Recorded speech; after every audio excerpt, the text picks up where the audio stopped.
Ten. Nó có đi nhau đây nè. Vô.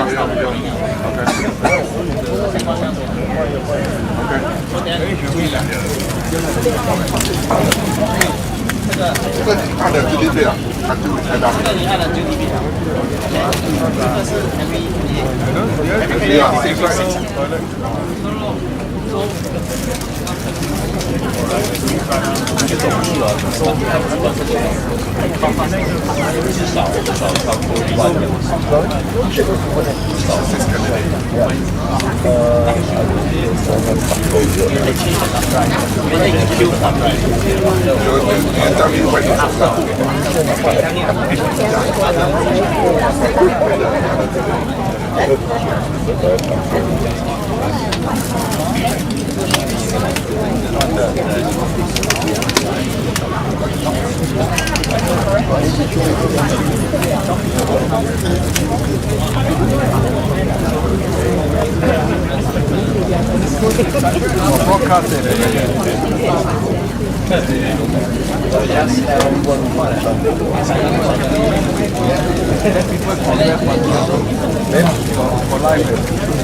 Bộ yêu bố là我嘛是发条红酒忘记。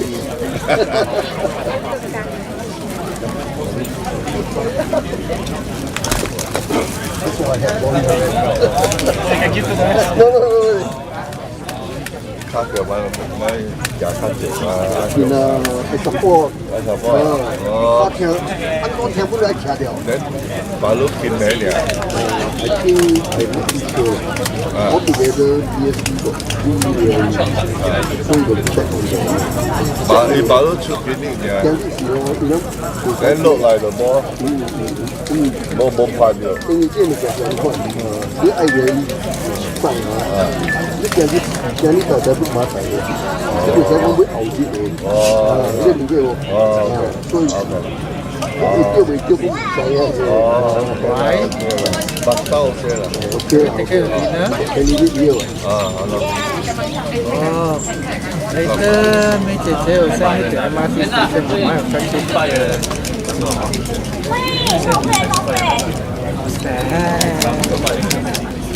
I'm with Uncle Roger now.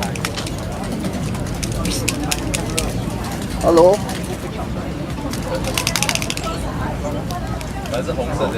Hello. Finally, I can hear your voice.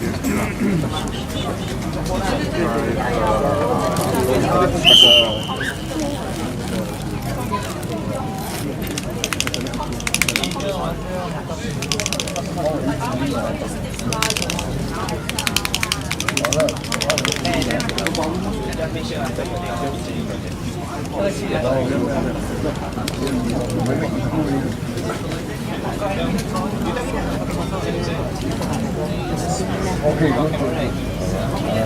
get well.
Down there is on the what last flat lah. There they go to this club. They are going to speak from there. Huh? Go to see. You are bringing on to see lah. You want to come and see? I don't know lah. You want to see or not? If we go there. You want to see is it? Yeah, money. You want to see is it? I ask the chair for you. Huh? You want or not? I try to get a chair for you lah. You want or not?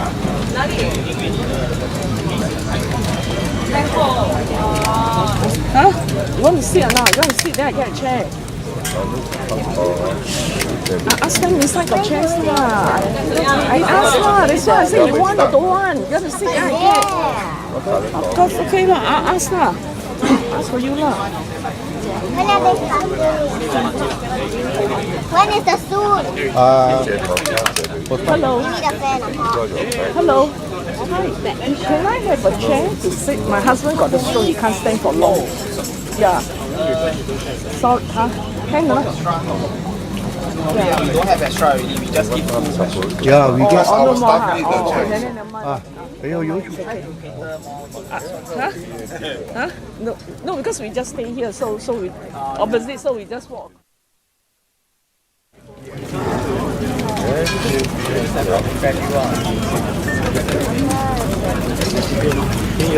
Huh? You say down there we can see you. Let me see. You cannot sit here. You can only here. Oh, thank you very much. So sweet of you. Come sit down lah. Sit down lah. Sit down. 哎呀，我chair also dirty。 Why? 哦，recording 啊。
Everyone will be starting in a few minutes, so just make yourselves comfortable There's actually more space to the front, so if you're at the back, can I kindly ask you, if you are seated around the back, standing around, to move forward. There's a lot of space in front of here. We'll be starting in a few minutes.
All right.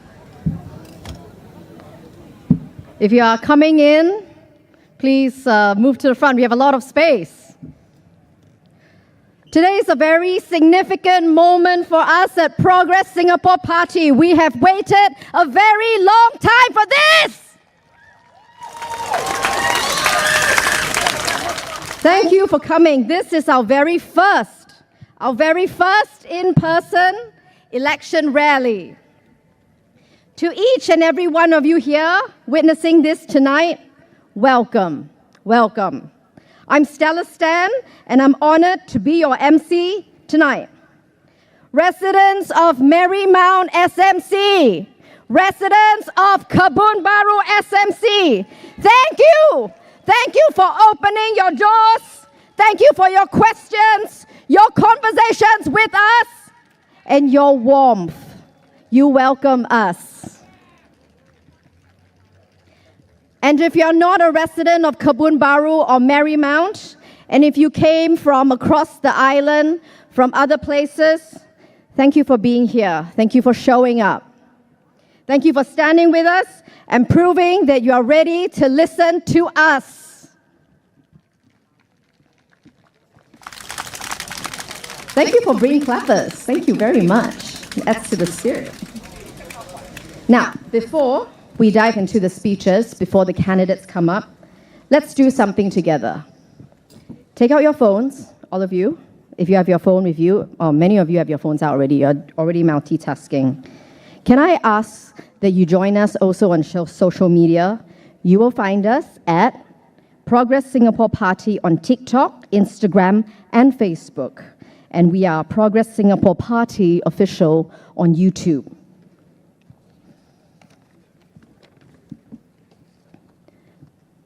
Also, just a little bit of a selling thing going on. Our baby Orticus, our mascot, are available for sale at the merchandise booth close to the entrance at the back.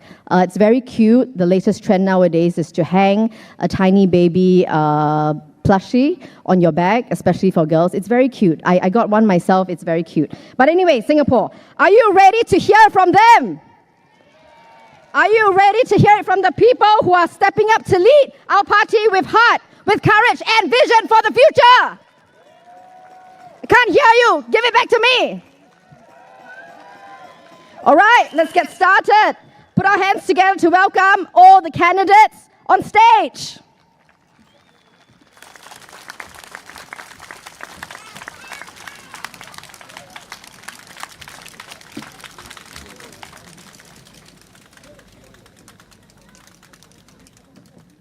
No. One. Oh, I don't know what's going on.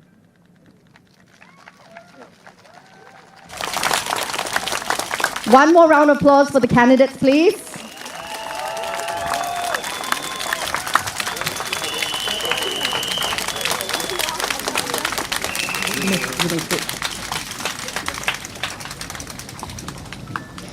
So we have limited time tonight, but we promise that your time here, residents, will be well spent. And I'm going to kick things off now. The first speaker is someone who knows what it means to build from scratch, across borders and across industries. He's invested with decades of experience overseas, also started a camera manufacturing company in Shenzhen, China. From 2000 to 2023, he served as the Secretary General of the Singapore Manufacturing Federation. Definitely somebody who knows about keeping industries strong and competitive for economy. Let's give a warm welcome to Lawrence Pek. Thank you, Stella. Good evening. Good evening, everybody. Good evening. Good evening. Thanks for coming out tonight. My name is Lawrence, and thanks for coming out again. All right. So let me just kick off by introducing a little bit about myself. I'm Lawrence, and I've been working overseas for most of my life. And I was previously with Sony Electronics, and they posted me to faraway places like Dubai, Shanghai, Hong Kong, and even India. And throughout these places, I've held all sorts of positions in sales, in marketing, in product marketing, and then later in management, in leadership.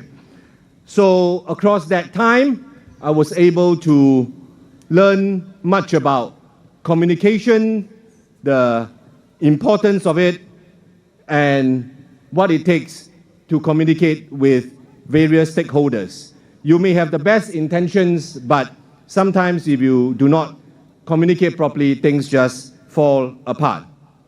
Another thing that you might want to know a little bit about me is that, which maybe my family members find a bit difficult, is that I'm extremely comfortable in chaotic situation. I've always been put into very difficult situations in order to resolve them and try to communicate with the various stakeholders. I'm able to explain very complex policies, programs, difficult situations in very simple terms sometimes. Sometimes I find that maybe even within our government, sometimes I listen to Parliament, and simple things can actually become quite complicated. So many people have asked me, so if you're doing so well in an MNC life, why did you leave? I think that after a while, by the time I hit about 38, 39, I discovered that it is going to be very difficult for me to be able to proceed further in my career. And at that point in time, I was based out of Hong Kong, and therefore I was extremely close to the very industrialized city of Shenzhen. I found that place to be brimming with creativity. There wasn't a lot of government policy. The provincial government of Shenzhen takes a very hands-off approach, especially when it comes to creativity, and it doesn't stifle with bureaucracy. However, China is a place with a minimum wage, and it took me a while for me to understand, because I started a manufacturing facilities there to make very high-end, high-tech surveillance and video conferencing cameras.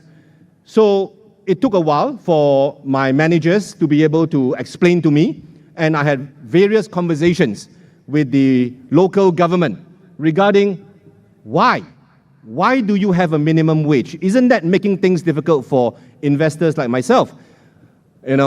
However, the Chinese government was able to explain two things to me, and they said it to me in no uncertain terms, and I appreciate it up till today.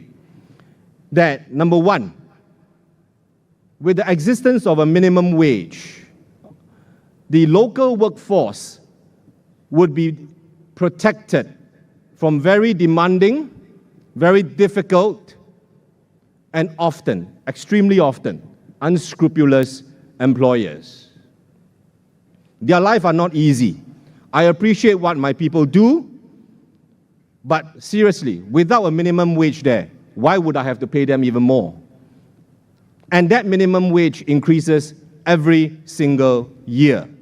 But truth be told, I've started the factory since 2008. It is still functioning today, and we are still paying more than 150, 200 people, depending on the situation, that very important minimum wage.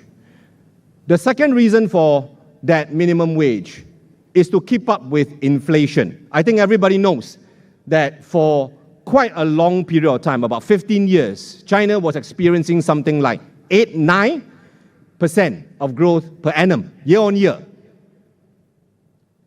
But what a lot of people do not really report, but because of the minimum wage, they are buffered, that the inflation was also going up at an increasingly high rate as well. So the minimum wage serves to protect the local workforce. My staff enjoys their minimum wage because it is mandated by law. All across China, in all 30 over provinces, they have that minimum wage. And actually, very few people know this. Shenzhen has the highest one, the highest minimum wage. So, I think all this sounds a little bit familiar.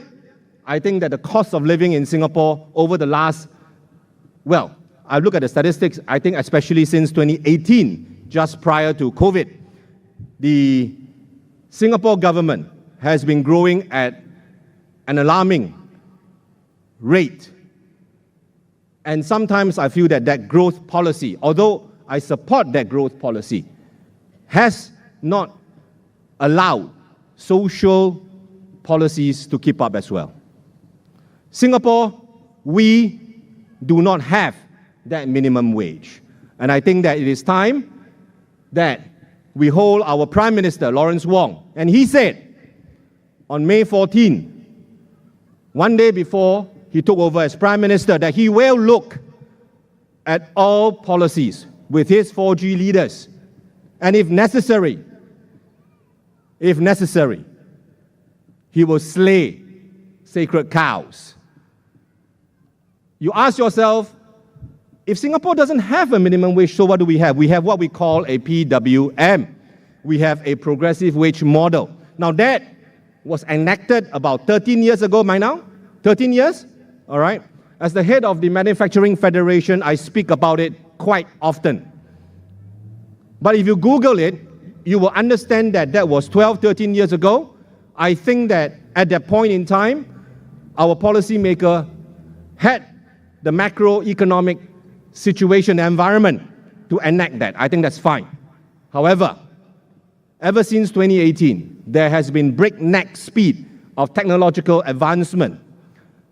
Wherever you go right now, you go into a coffee bean and tea leaf and you will find a robot returning trays. You will find everywhere that they are cleaning robots and security cameras, they are capable of 4K. So therefore, I'm telling you right now that productivity is not the most important thing. We have to keep up. I think that we have to look at the feasibility of a minimum wage. People ask me, close friends, my family, my daughter who is here tonight,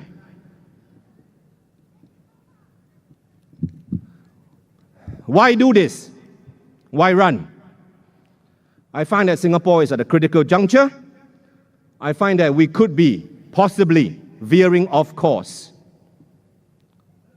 The Singapore government will always tell you that they will adjust themselves, that they will check themselves, they will, I don't like to say it, but they say it's known as own self, check own self. I think that in any large organization, any management guru, they will tell you, that's not possible because there is no consequence of not doing it.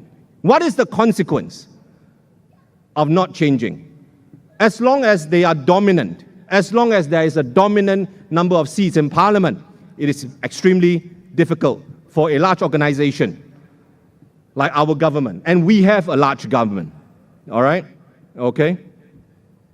Our civil service is excellent, but great doesn't mean immune. I've been in those meetings, I've sat in those meetings, and it is the very personification of an echo chamber. In closing, what I stand for job creation and sustainable growth, not one-stop growth. I feel that in Singapore, the unheard voice of the people is give me a job, not vouchers. Not just vouchers. Give me your vote tonight and elect me into parliament, and I will speak to the ministries on your behalf. I speak their language. Vote for the PSP. Vote for Tan Cheng Bock. And here in Marymount SMC, let's vote for Jeffrey Khoo. Thank you very much.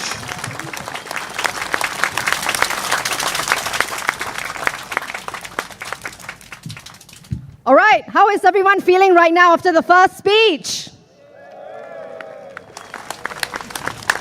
Up next, for the second speaker, we have someone who is familiar with innovation, continuing on that theme. She's an intellectual property and tech lawyer, partner at Eldon Law, and has advised everyone from global giants to local Singaporean startups. She's worked with a range of clients, including international conglomerates and generic pharmaceutical companies with media owners. Let's give it up for Wendy Low. Okay. Good evening, everybody. Can the residents of Marymount make some noise?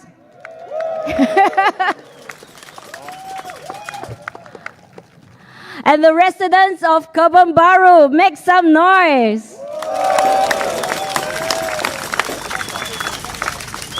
Thank you. My name is Wendy Low. I'm an intellectual property technology lawyer, and I sometimes give advice on employment issues. I was a partner with one of Southeast Asia's largest firms for almost a decade as its partner. And I'm now a partner with Eldon Law, which is associated with DWF, and that was one of UK's largest listed law firm. Tonight, I want to share about an important piece of law that advocated for it in my capacity as the head of PSP's Women Wing. That is Singapore's first Workplace Fairness Act to ensure that all Singaporean workers are treated equally and fairly.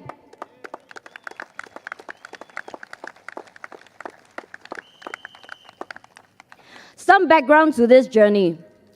I was volunteering with a women NGO in Hong Kong in the year 2000.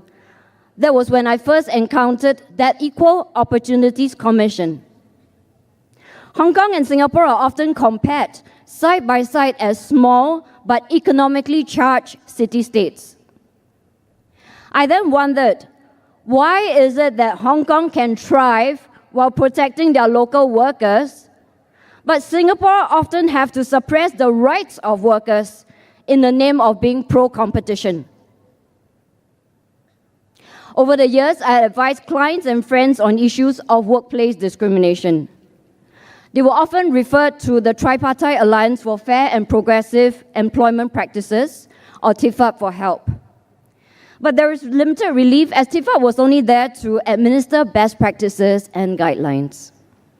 There is no legal penalty against companies who breach these guidelines, and TIFAP does not have the bite of the law. I saw the injustices on the ground when workplace discrimination is left unaddressed by the law. And let me share 3 poignant stories that exemplify why I have fought for this bill. For assurance, the names of those who have bravely shared these stories are anonymized so that I can be open about what other injustices I see on this ground. First, let's talk about Clara, a caregiver. Clara has spent more than a decade taking care of her mother, who was going through kidney dialysis. And this may be a situation that's not unfamiliar to many Singaporeans. She's deeply committed to taking care of her family, ensuring that her mother received the best care possible. However, she had to arrive at work slightly late on some days because of a caregiving duty. She thought she had the support and understanding of her boss for more than a decade. And Clara later went on maternity leave after the birth of her child. However, despite Clara's incredible dedication, she was replaced from her job abruptly and without explanation shortly after she returned from maternity leave. Clara later found out that her employer had chosen someone younger, citing performance issues that had never been raised to her in a prior evaluation. How would you feel if you were Clara?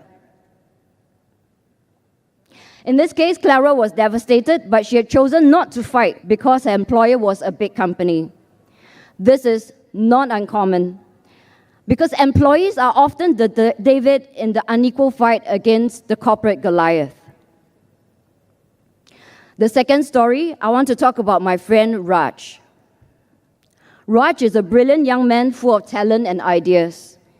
However, he has faced discrimination in the hiring process due to his mental health state. Before his job interview, he wondered if he should choose to declare his mental health to the prospective employer. If you were Raj, would you? Raj did, but instead of being appreciated for his honesty, he was met with skepticism. He was not called back for a second interview, and Raj is not alone. There are many Singaporeans who face stigmatization due to the mental health struggles. And this should not be a factor that impacts on their chances of employment. Mental health should not define one's capability or potential in the workplace.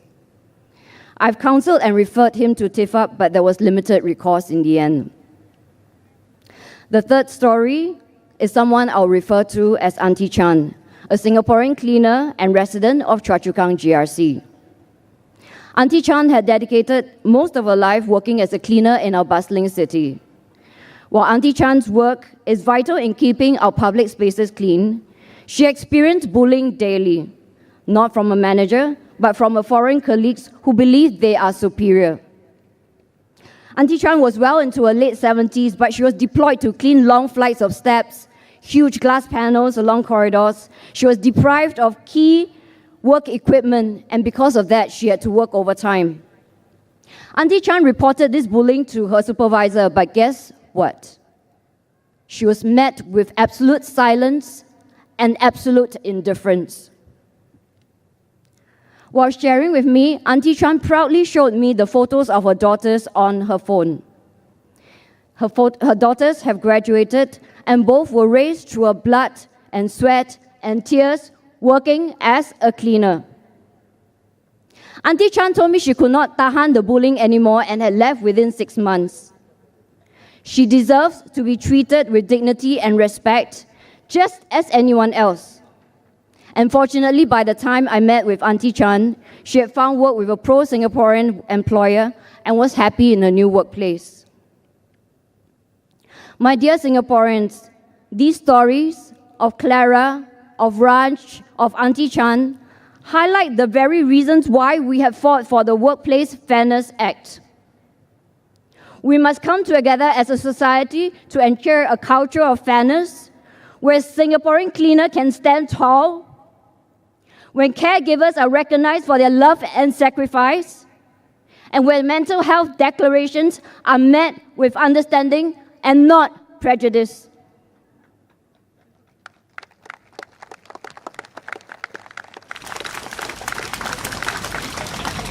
Importantly, the passing of the Workplace Fairness Act on 8 January 2025, which is coincidentally my birthday. So now all of you know when it's my birthday. That goes far beyond the passing of a law because it also speaks to the importance of political competition. When we trace back, an anti-discrimination law was first proposed by PSP when we first launched the Women's Wing in January 2021. This was alongside the Workers' Party. In the August of that same year, the then Prime Minister Lee Hsien Loong then announced in the August National Rally speech that plans were there to enshrine anti-discrimination guidelines in the workplace into law. As such, I firmly believe that competition of ideas from credible alternative parties like PSP forces the PAP to act. Tonight, I therefore stand with my colleagues, Jeffrey in Marymount and Tony in Kebun Baru, to call you to vote for them.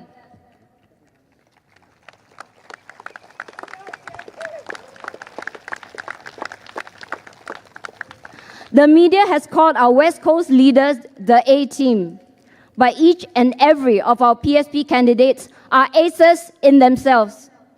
And who is to say that PSP cannot be the ace student who will ace every ground that we contest in?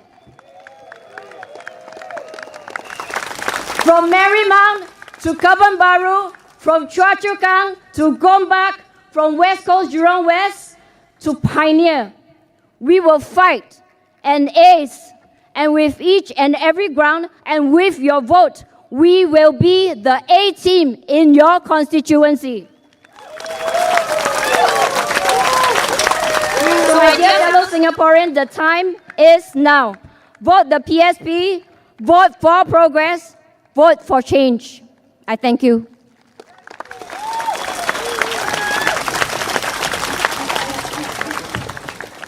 Thanks, Wendy. Are you all ready for the next speaker? Can't hear you again. You gotta tell me you want the next speaker to come.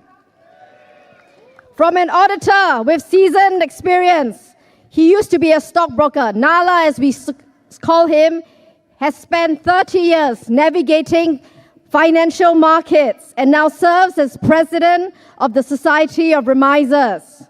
Please welcome S. Nala Karupan.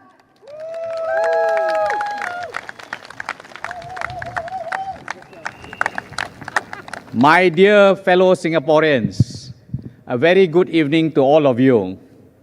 Wang Cha Hao, Singaporean. Selamat petang, rakyat Singapura. Inia malai manakam, Singapore Kudimakkale, I want to ask you all to give a pat on your back. This is the very first rally for Progress Singapore Party since its formation in 2019. You all are witnessing a memorial event. Also, I want to thank each and every one of you coming down to this rally. Thank you very much. I give a brief history of myself first. I'm Nala here, a chartered accountant, and I've been working in the stockbroking industry for 30 years. Not, this thing is 3 decades actually. So the thing is that the reason why I joined Progress Singapore Party, if not for one and only man, Dr. Tan Cheng Bock. He's a good person with a caring heart. He has been a member of parliament for 26 years. And even when we are walking the grounds now, people still remember him. That is the mark of a man.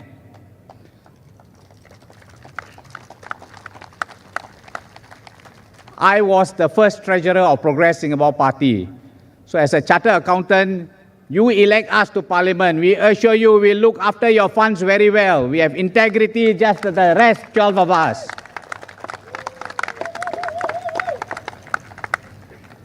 Dr. Chan feels that Singapore has lost its way.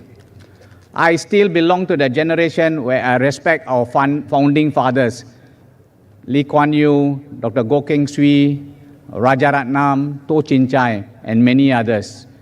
They have the heart for the people.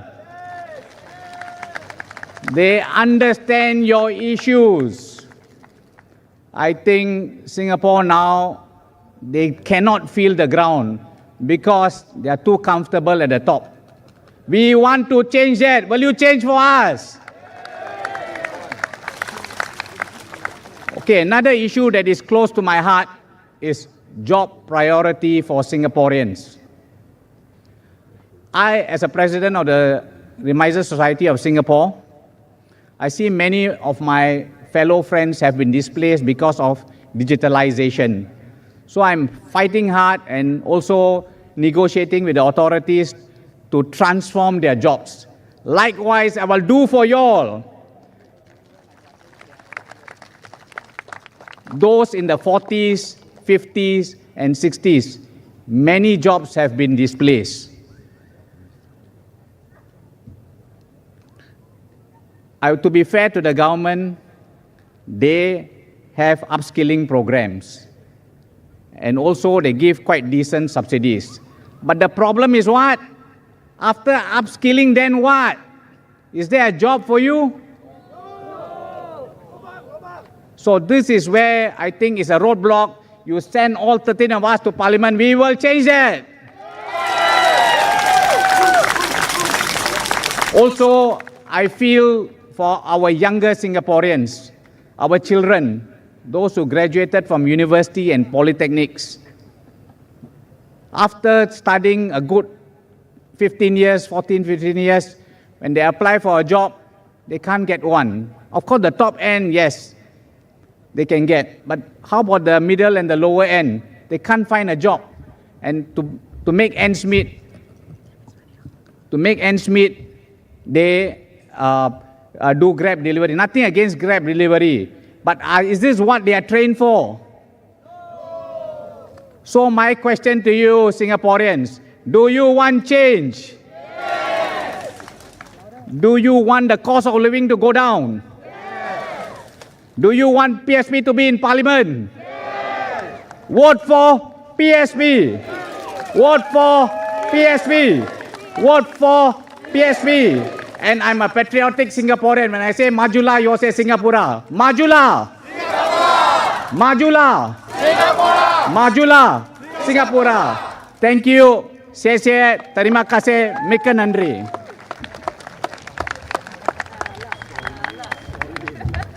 Well, that was something, Nala. Okay. I have to move on because I have to keep discipline with the time. With over 30 years in safety and training, he's helped protect lives in high-risk workplaces. including refineries and plants. Let's give it up. My colleague is here, Abbas bin Kasmani.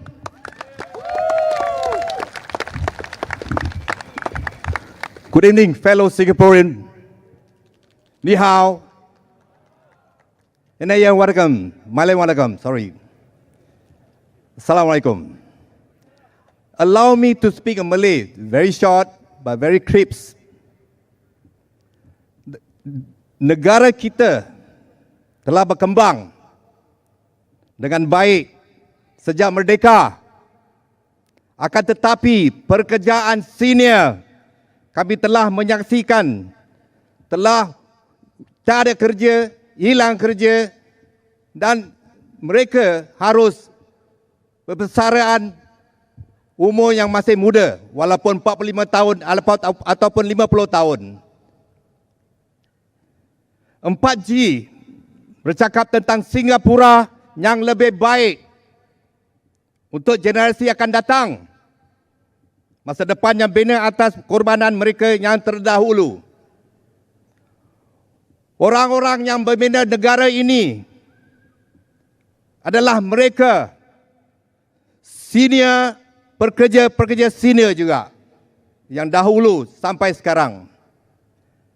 4G sentiasa melukiskan gambaran peralihan generasi, lancar di pekerjaan mana pekerja, pengalaman dalam anggun, tapi mengetepikan beri laluan pada tenaga, segar, semangat, inovatif dan bakat asing. Ia mengabaikan kehilangan besar pengetahuan institusi pekerjaan kanan atau senior. Jadi, tuan-tuan dan puan-puan, kami PSP akan membawa perkara ini di Parlimen mengenai pekerjaan-pekerjaan anda. Saya ada pantun dan bunyinya ini. Dulu kampung, kini HDB. Hidup mencabar, kos pun tinggi. Ingin perubahan, mari bersatu hati. Undilah PSP, vote for PSP. Thank you. And now I'll speak in English. My name is Abbas Kasmani. I'm working as a safety practitioner and training. I'm a senior worker like you, most of you. So we built this nation as senior workers with our bare hands, our sweat, our sacrifice, our skill, our dedication. Above all, we believe in Singaporean spirit. But our journey not end there. I have one grandson, and I believe I have responsibility like you do, leaving behind better Singapore for our grandson in the next generation. But PAP 4G talks about leaving behind better Singapore for the next generation, which build in sacrifice of Singaporean of the past. That is you. That's your grandfather. But I ask you this. Have we given appreciation by them? Yes or no? Have we been given respect to the people who made those sacrifices? Yes or no? I've seen too many of our seniors losing their jobs, quietly pushed aside, not because they are not unwilling to work, but because they are no longer seen as useful. This is wrong. Government paint a picture of smooth generational transition, where older workers step aside for youth and foreign talent. My older workers told me that retirement is reward, but to many, I feel it's a punishment. Forced to exit into financial uncertainty and social isolation that most seniors are facing now. Many workers don't have enough for retirement, but cost of living keep rising. How can we help our older workers cope with this when they don't have enough for retirement? And so, let me ask you, do you want change? Do you want senior workers to be respected? Please vote for my colleague and our colleague, Tony from Kebun Baru and Jeffrey Khoo from Marymount. Thank you.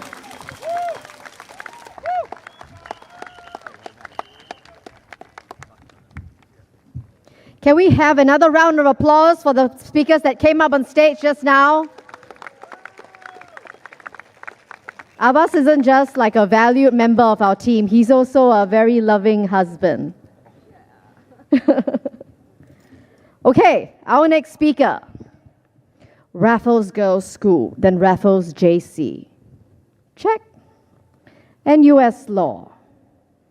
Check. Called to the bar in 2011. Check. The Civil Service. Check. So what is the next check? To check on the government! Please welcome Stephanie Tan.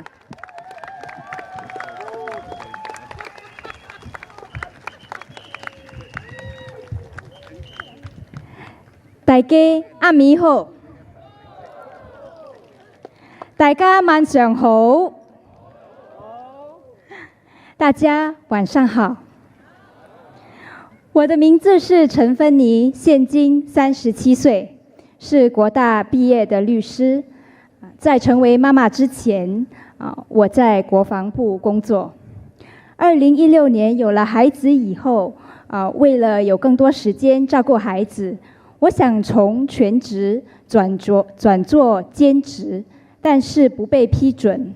之后我就当了全职妈妈。今晚我会用英文演讲，讨论新加坡人年轻人现在所面对的一些问题。Good evening, fellow Singaporeans. My name is Stephanie Tan. Tonight, I'm going to talk to you about the problems faced by young Singaporeans today and the solutions that PSP has for these problems. I'm 37 years old. I'm a mother of two, aged 7 and 10. I graduated from NUS with a law degree, and I was called to the bar in 2011. I met my husband and I applied for a flat together with him, and we were fortunate enough to get a flat on our first try. But we waited about 3 to 4 years before our flat was ready. So I completely understand why many young Singaporeans are frustrated about the long waiting times and the high cost of flats. I would not have felt so ready to start a family early if I did not have a house of my own.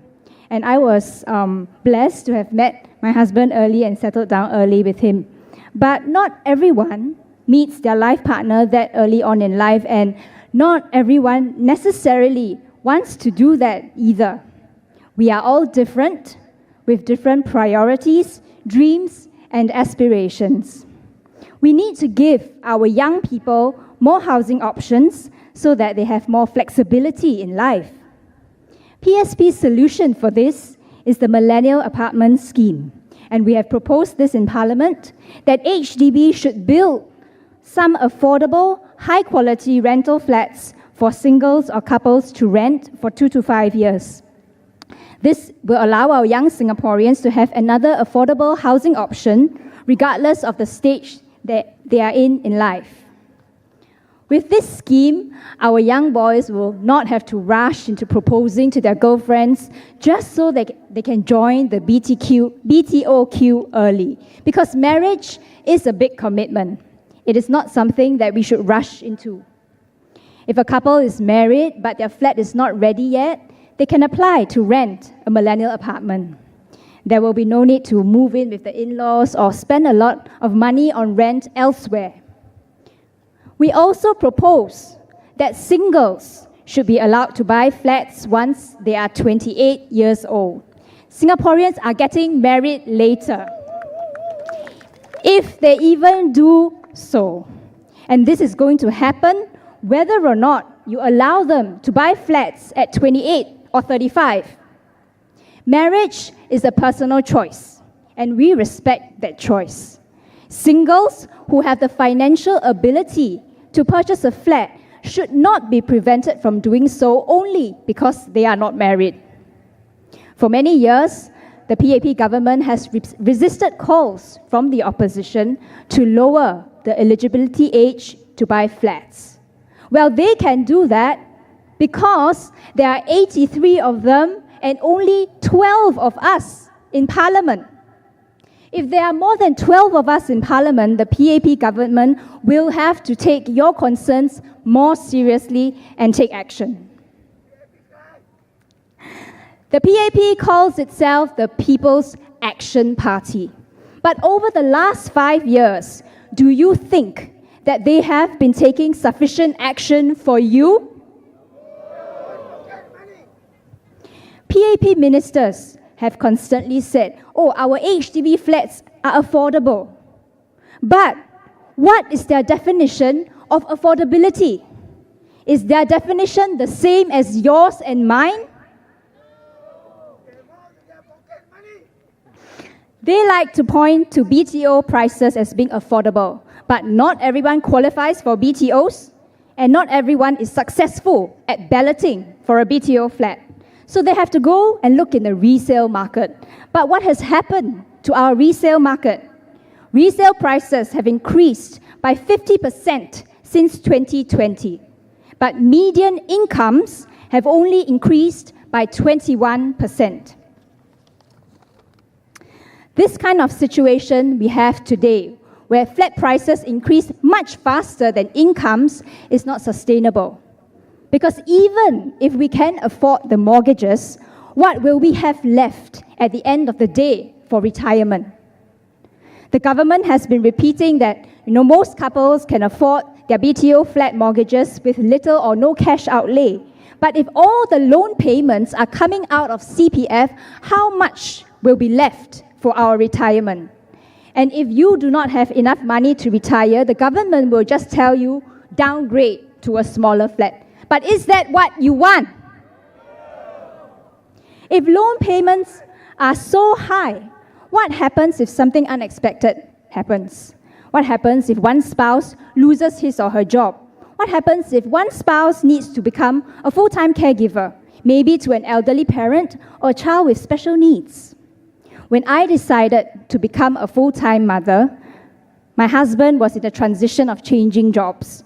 It was a tough decision to make for us back then, and I remember how we were calculating whether his income alone would be sufficient for all our expenses, including our high monthly mortgage. Well, ultimately, we agreed that we would adjust our lifestyle accordingly to a single income family, but that was a decision we made for our family based on our own values and beliefs. But everyone will have different considerations and priorities in life, which we respect. The point, though, is that these types of decisions are made more difficult when housing prices are so high. And that is why PSP has also proposed our Affordable Homes Scheme, where we believe that owner-occupied flats are a public good that should be treated like other essential public infrastructure, such as schools and hospitals, which are not charged land cost by the government. Under our Affordable Home Scheme, HDB will no longer need to pay land costs used for building flats into Singapore's reserves. HDB will sell new flats to Singaporeans at a price equal to just the construction of the flats, plus a premium determined by the flat location. So even though the AHS flat prices will be much lower, it will not crash the resale market, because we will only allow AHS flat owners to sell their flat after repaying the land cost that was not charged back to HDB.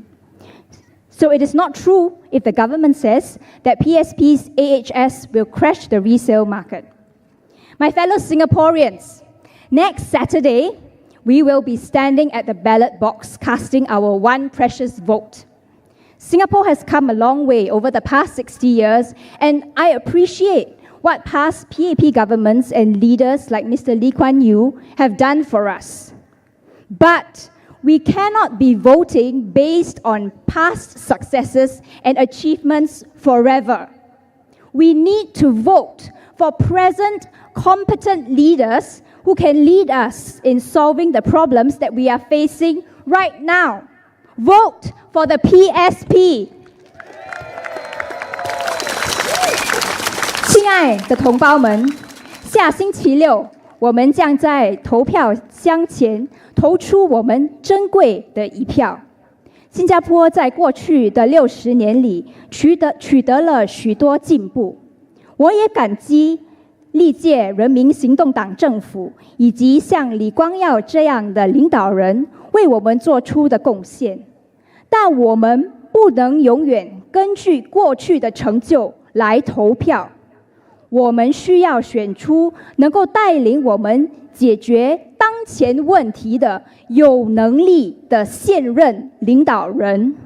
5月3日，请投新加坡前进党一票，与我们一同携手前进。谢谢。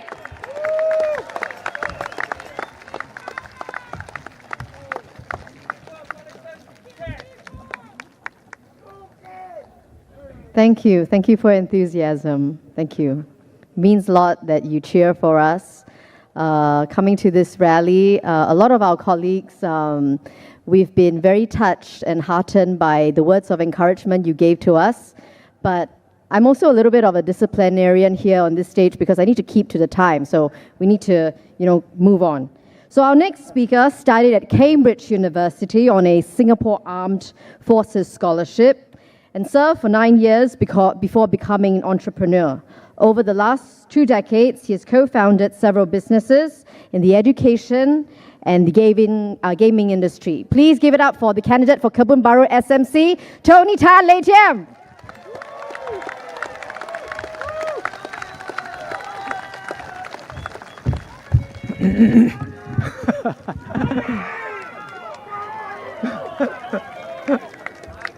OK， 大家好，欢迎你们来参加前进党的群众大会。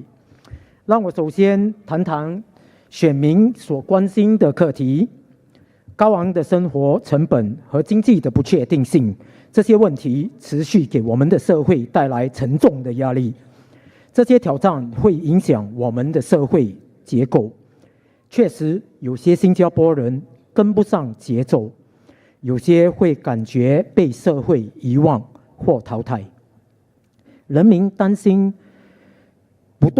成本不断上涨而无法跟上，担心医疗费也在上涨，担心就业机会，担心未来，担心孩子的未来，担心房价昂贵，担心退休后的开支。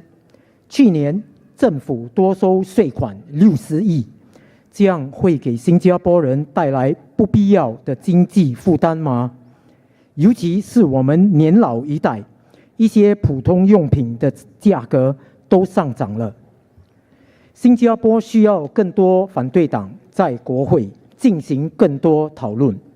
我们可以检查政府如何花费纳税人的钱，例如政府拨出50亿新币来发展新加坡股票市场这项，我想提出2个问题：第一，这项投资的收益会不会是短暂的？第二，是关于这项计划的时机，为什么是现在？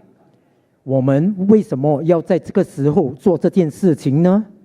在目前生活费高涨，新加坡人眼下更需要的是直接的经济资源。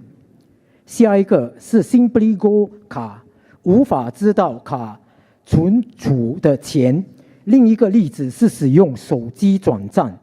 我们老一代的人可能不知道怎么样做，甚至可能因为被骗而失去了钱。我们应该在国会政策提出之前进行更多的辩论和讨论。就业机会会与资格挂钩，在新加坡，我们都希望年轻人有更好的资格，比如文凭或学位。长远，我希望新加坡政府可以帮所有新加坡年轻人至少获得文凭 diploma。小学阶段的教育最为重要。前进党相信小班教学能带来更高效率的学习效果。新加坡是一个富裕的国家，我们绝对更全面地栽培我们下一代。如果需要使用我们的储备金，我们应该考虑这样做。我们的年轻人是我们的未来，我们最宝贵的资源。下一部分的演讲是专门对哥本巴鲁选民说的。对于在线上观看或无法到场的朋友，我先向大家道歉。由于资源有限，我们只能在新加坡中部举办一场群众大会。选择在公教中学是因为这里的场地座位数更高。大家好，我是陈礼天 Tony， 前进党哥本巴鲁候选人。若我们获得您的信任和委托，我将会在哥本巴鲁设立前进党办公室。我们会继续跟现任管理公司合作，确保连续性。我们会定期与居民交谈，了解你们的需要。无论是建造通往巴士站有盖走道，解决屋顶漏水、积水问题，还是在黑暗小巷中更多灯光，我们都会尽力推动落实。我也将检讨服务与杂费的使用状况，确保用于清洁、维修和美化的每一分钱都花得其所，物有所值。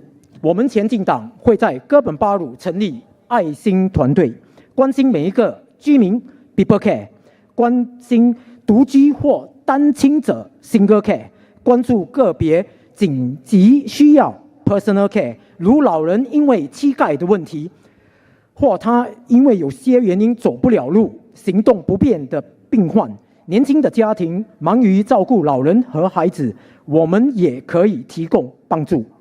在所有的计划中，我将亲身投入、亲力亲为。我有意成为一位全职国会议员，全心全意地为大家服务。大家好，我是 Tony， 虽然是我的老母饲我大，拿到奖学金，我真感谢新加坡有这个机会，也是 MP 有这个工作，我会做 full time。希望你支持 PSP。我能隆重地为你讲话，投 PSP 一票。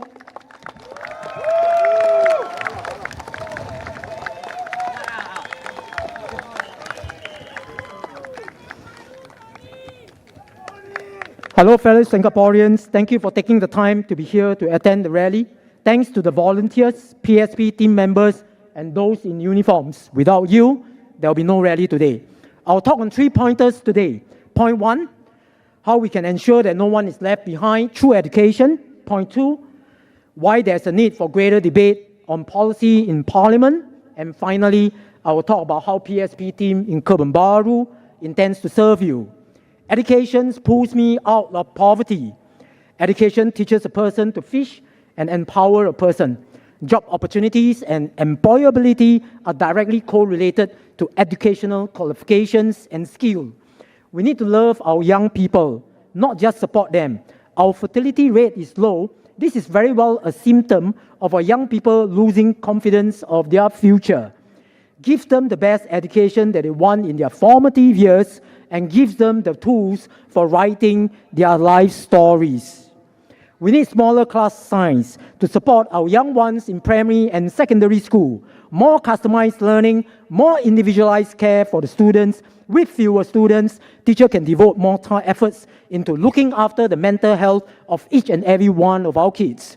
Also make PSLE optional. To love our next generation who are still in their schooling days, it is not sufficient to say we have a system and pathway, but how is that system and pathway helping our young people succeed? Let Singapore set a target, equip all our students 100%, at least a diploma, if not a degree, so long they are prepared to work hard. If your GPA at ITE or your grades at O-level are not good enough for Polytechnic, what can we do as a country to help you? Similarly, for our Polytechnic graduates or JC students seeking admission to the 6 autonomous universities, if GPA or O and A-level results for specific results are not good enough, can they just repeat those results or modules? Are there ways we can do so by alternative assessment method like doing internship or working or just repeating the module or subject in the next term? Let us also review our assessment system to ensure our exam papers are set at the same standard as other international exams.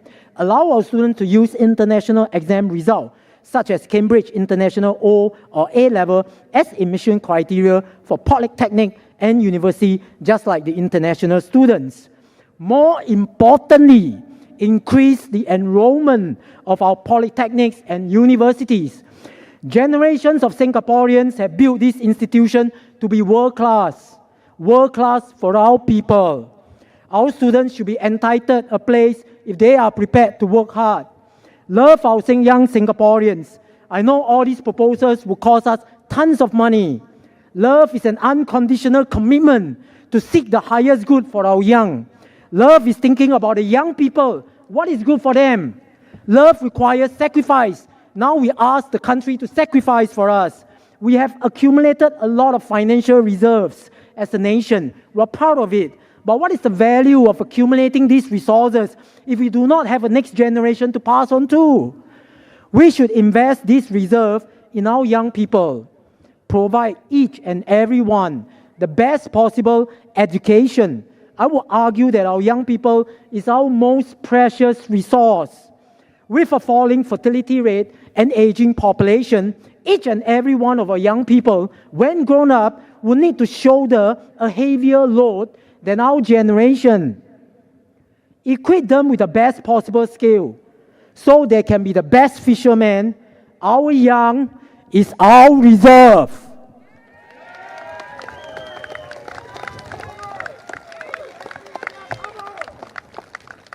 Next, I'll be talking about the need for more parliamentary sittings and debates. PSP Mr. Leong and Ms. Hazel has pushed the boundary. They have filed a total of 700 questions, 14 motions, more than 30 speeches on legislative changes as only NCMP. Guess what they can do if you send the entire lot as your MP?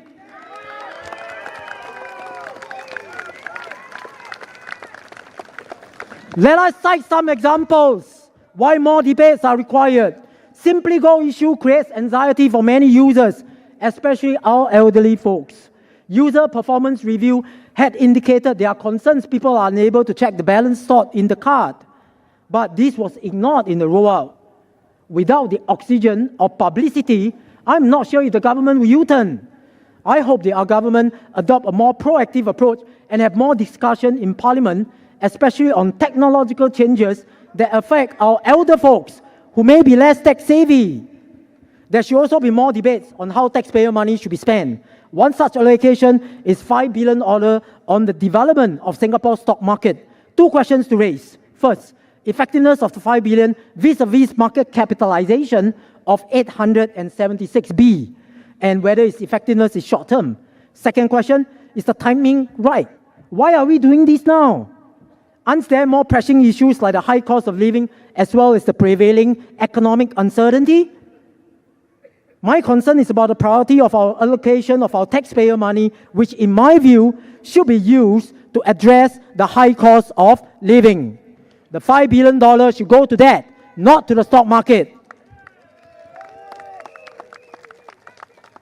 Because of all these reasons, we need more PSP candidates or MPs in the parliament. Please vote for Marymount. Please vote for Pioneer. Please vote for Bukit Gombak. Please vote for Choa Chu Kang. Please vote for West Coast.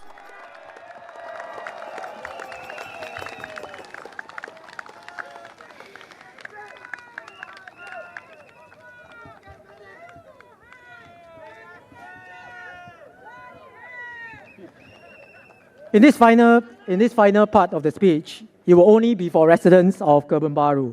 For those watching online are unable to join us, I'd like to apologize. Due to limited resources, we could only do one site in the central part of Singapore. Catholic High was selected as it offers a higher capacity. Hi, residents of Kebun Baru. Should we have the privilege to serve you, we will set up a PSP office in Kebun Baru. We will oversee the maintenance of cleanliness and the provision of amenities in the town. We will hold talks with residents to find out your requirement so they can push to fulfill them. Maybe sheltered walkway to the bus stop, roof leakage, ponding issue, need for more lightings at night. We will also review the SNCC monthly fees, which could be spent on cleaning, maintenance, landscaping. We would ensure your money is spent wisely and optimally. Our PSP proposal for Kebun Baru are as follows. I will start an educational mentoring program for every student in our constituency. It is about helping each and every one of our young ones write their own story. It is to mentor and nurture each young Singaporean to find out what is his or her affinity and ability so that we can collectively provide the opportunity. PSP would help our sandwich generation, juggling the demands of their elderly as well as their young children. We will start a PSP care team to support this family to ease their burden. PSP wants to help our singles, whether single family or those living singly or seniors home alone. We would identify these groups and routinely do visits to ensure their well-being. PSP will help every elderly, especially those who may suddenly have mobility issue. Sudden mobility issues can leave seniors feeling helpless. My walkabouts review gaps in the current system. The PSP care team will fill this gap, render immediate assistance when necessary. PSP will also help the sick. From bringing food to ferrying them to the doctor, PSP care team will integrate and work with all clinics in Kebun Baru to ensure no one is left struggling when too sick.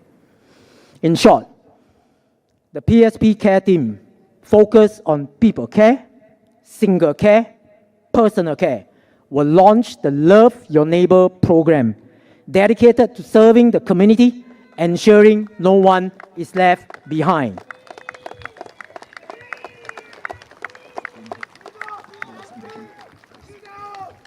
In all these programs, I will be directly involved, both hands and legs. I intend to be a full-time MP. I will put in my utmost efforts and serve with my heart. I will serve the residents every morning together with the PSP care team to ensure your well-being. In the evenings, aside from MPS and holiday celebration, we will host events from soup night, ping pong, chess, anything that you like, to bring people all together so that we can share, chit-chat, and build a community. And finally, thanks for me chattering along. Finally, I'm Tony Tan Lei Tiam, PSP candidate for Kebun Baru, raised by a single mom, grateful to Singapore, seeking your vote, seeking to serve you. Thank you.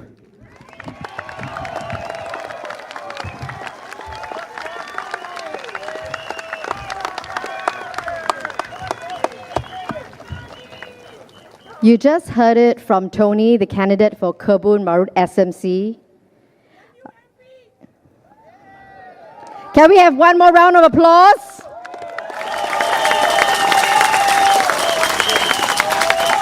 I'm going to ask you to clap more now and even louder.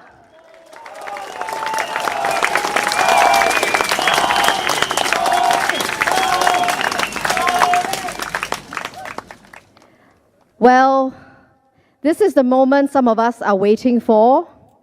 Please put your hands together, ladies and gentlemen. He's just arrived. Give your biggest welcome for our chairman and our founder, Dr. Tan Cheng Bock.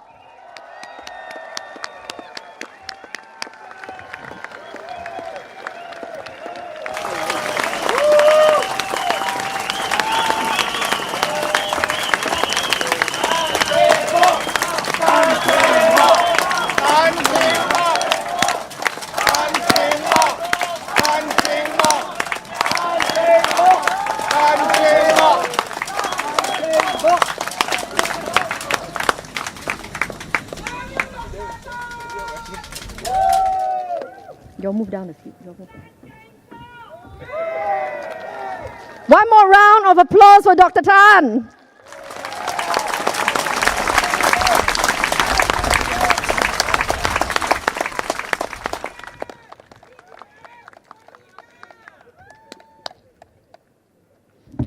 Thank you. Now back to the rally. Candidates, please take your seat. Oh, I'm so sorry.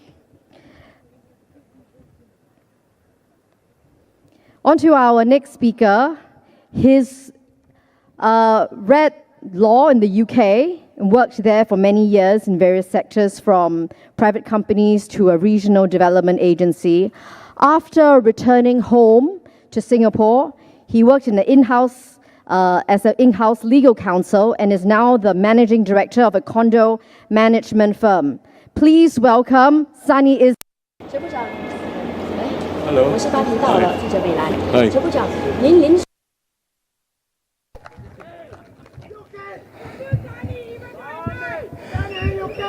Good evening, residents of Kebun Baru and Marymount.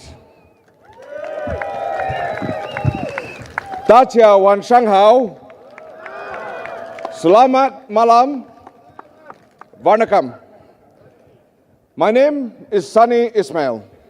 I stand before you this evening as a candidate for the Progress Singapore Party.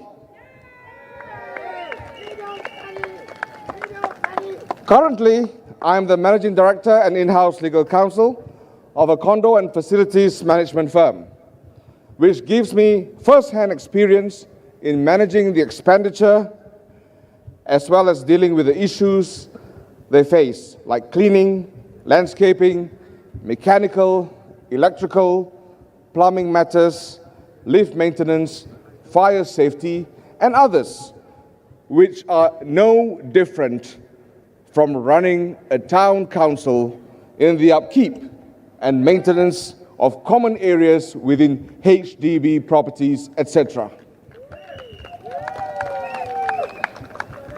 Besides my facilities management experience, PSP has many other members and volunteers who are experienced in running town councils. Dr. Tan Cheng Bock, for example, set up one of the first town councils in Singapore.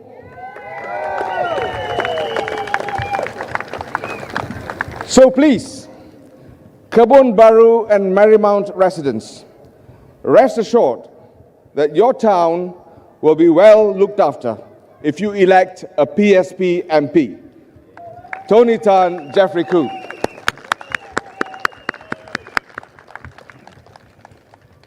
My fellow Singaporeans, tonight I would like to talk about an important issue: how we can improve the work-life balance of all of us Singaporeans. I shall start with a simple question to everyone here. What is the point of working so hard if we never have time to live?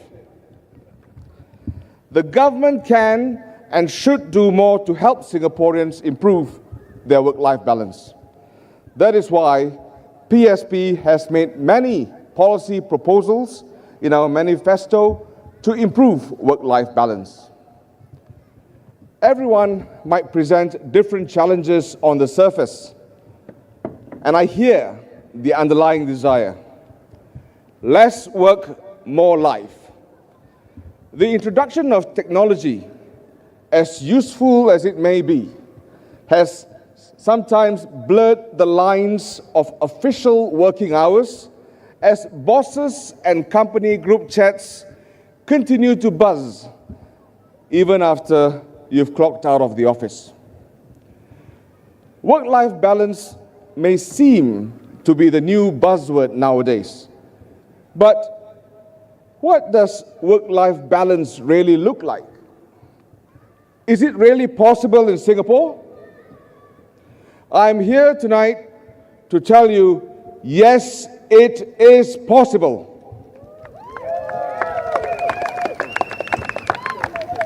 Having many years of experience abroad, I hope to be able to take some solutions that have worked well elsewhere and tweak it to apply to our Singaporean context.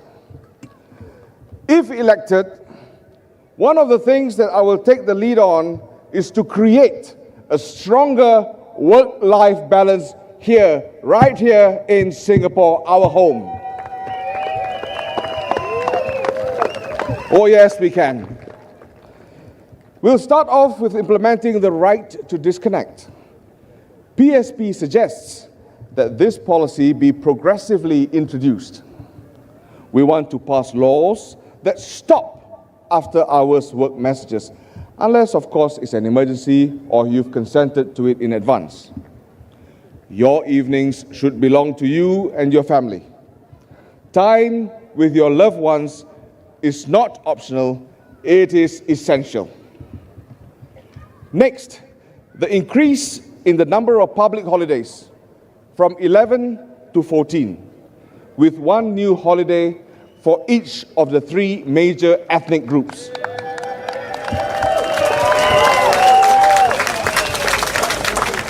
In 1968, the government reduced the number of public holidays from 16 to 11 in order to increase productivity. Everyone in Singapore can benefit from having more public holidays. PSP suggests, for now, adding one for each major ethnic group, namely the eve of Chinese New Year, the second day of Hari Raya Puasa, and Thaipusam.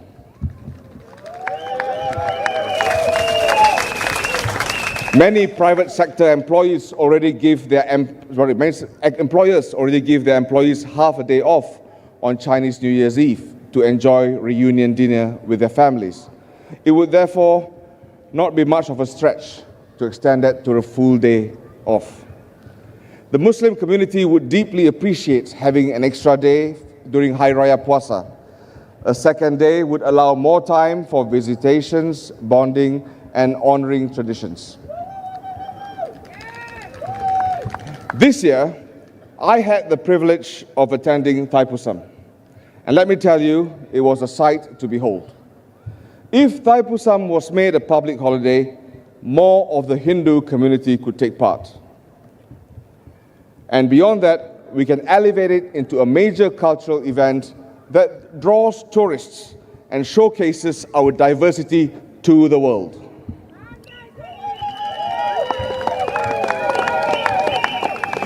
As an employer, I know that more public holidays will benefit the staff and, to put it simply, happy employees equate to happy employers.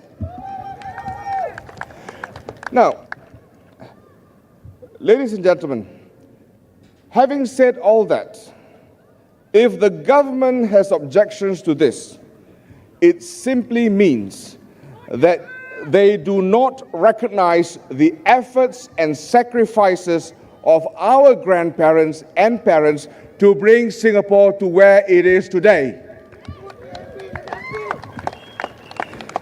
PSP calls for statutory working hours to be reduced from 44 hours to 40 hours a week.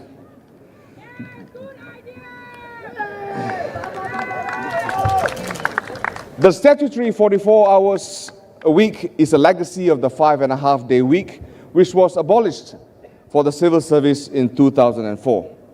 Singapore has since moved to a 5-day work week culture. A strong economy shouldn't come at the cost of our health, our loved ones, or our mental well-being. PSP also calls for the minimum number of days of annual leave to be increased from 7 days to 14 days. We all deserve the time for family and to take breaks to recharge ourselves.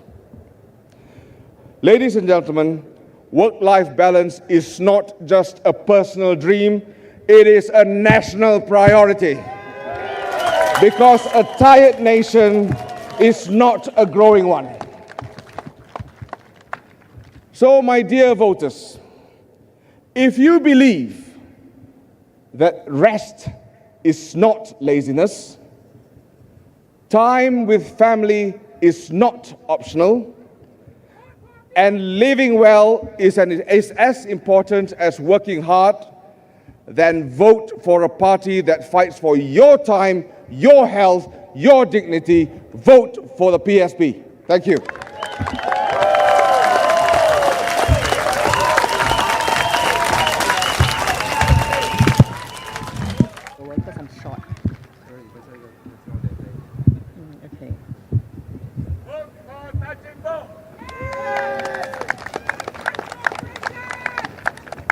Thank you for your support. Thank you for your enthusiasm. It really heartens all of us, all our colleagues here at PSP.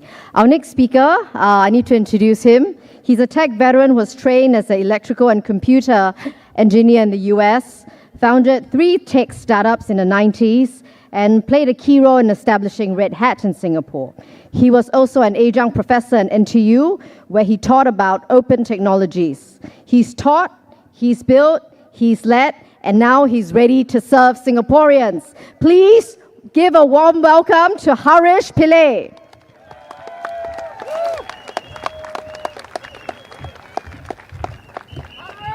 Good evening, Singapore. I can hear you. Good evening, Singapore. All right, well done. My name is Harish Pillay, and I am a candidate for Bukit Gombak under the PSP. I trained as a computer engineer in the United States, and I've been working in the technology world ever since. I will cover 3 areas. First, we heard a lot of things around technology. I'm going to talk a little bit about what we have been hearing, AI. How many of you have used ChatGPT here? Clap if you did. Clap louder if you did more. Thank you.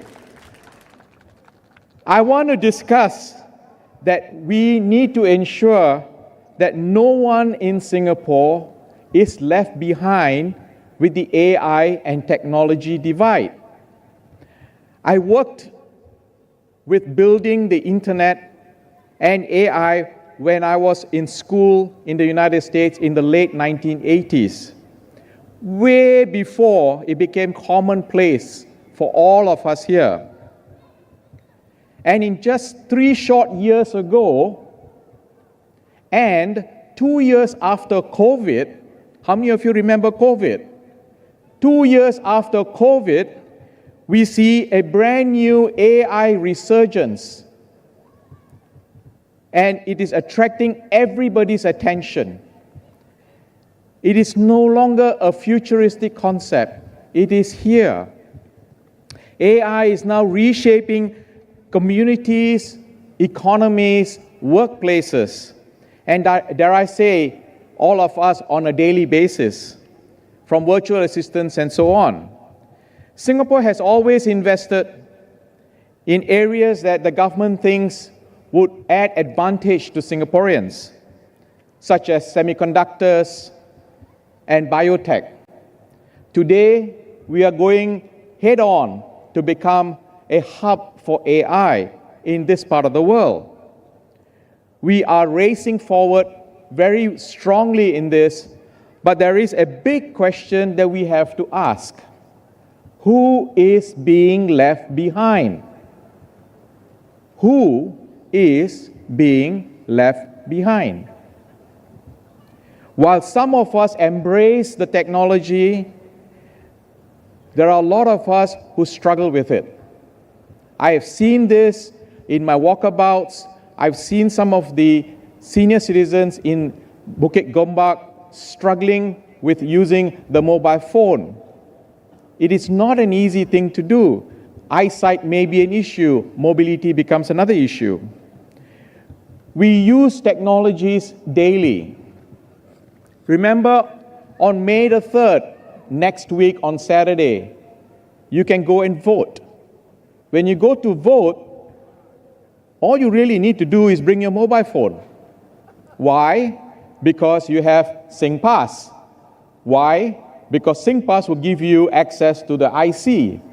But just think about this. If you choose not to bring your NRIC, your physical I see we have a problem, because what happens if your phone runs out of battery or the mobile network goes down? How are you going to identify yourself? We need to have this. Now, these are simple little things that we need to do. We need to educate our seniors to make sure we do this right. We cannot leave anybody behind. We live in a relatively high-trust society. Why do I say that? Looking at the amount of scams that we have seen, hundreds of millions of dollars being scammed away. Why is that so? We have a high level of trust in things that we see coming from official places. What we need to do is to educate our people to make sure that they recognize and are able to distinguish between truth and falsehoods. We in the PSP would want to work with you to make sure we are able to help you and educate you and work with you to ensure that you're not going to be challenged when we deal with technology, especially as it moves forward so rapidly. We cannot leave anybody behind.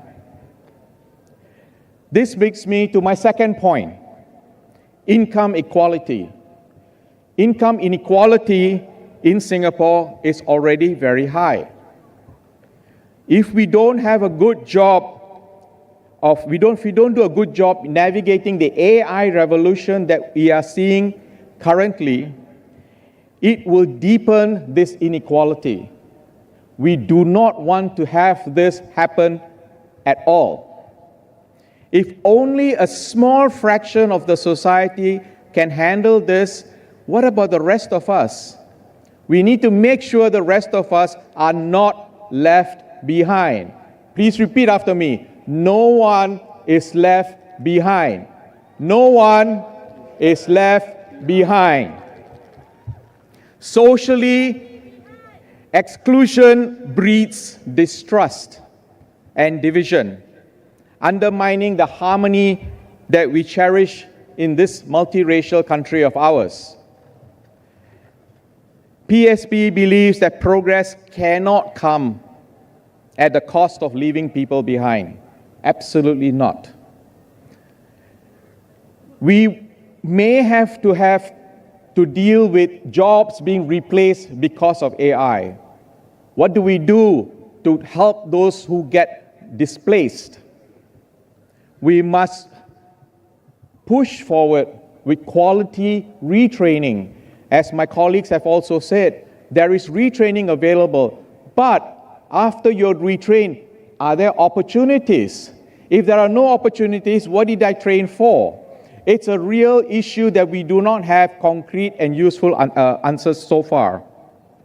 If I'm elected an MP for Bukit Gombak, I'll set up a program together with my colleagues in the PSP with the residents of Bukit Gombak so that they can donate unused mobile phones, smartphones, laptops that we can repurpose and make available to those who really need it. I saw this in 2020 when COVID was happening. There were families that were having to do exams or lessons from home using a mobile phone. The child was using a mobile phone to have lessons delivered to the child. That is the wrong way to do anything, especially as a child. We don't want to leave anybody behind. That brings me to my third point. The fast pace of change is causing a lot of stress mentally for Singaporeans. This is something that we have seen, and as my colleagues have already mentioned, we need to address that. This is why PSP believes that we need to strengthen the support for mental health services. We call on the government to reduce the waiting time for subsidized appointments to see mental health professionals in the public hospitals, and to allow MediSafe to be used for mental health treatments. My fellow Singaporeans, it takes a whole of society to help us navigate this challenge of mental health. I hope every Singaporean will step forward and make this happen for all of us. Singapore thrives in turning challenges into opportunities. Then here comes the AI, and this then brings the AI divide. We cannot have AI have and AI don't have. That is not acceptable. We cannot allow that bridge or that gap to be there. We must bridge it. To wrap up, I would like to say that I had proposed to have a debate with Ms. Low, who is my contestant in Bukit Gombak, on issues concerning Bukit Gombak. I'm looking forward to having the debate with her. For country, for people. Majulah, Singapura. Thank you.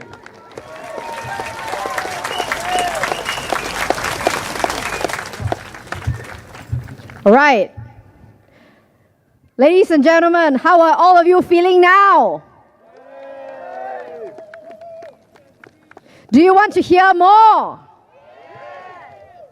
Let me introduce to you the next speaker.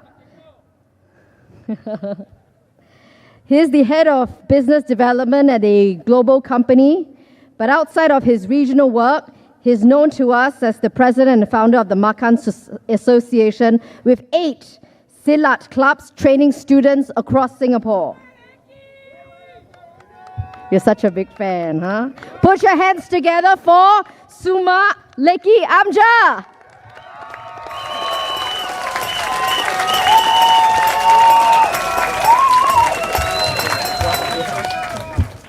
Sure.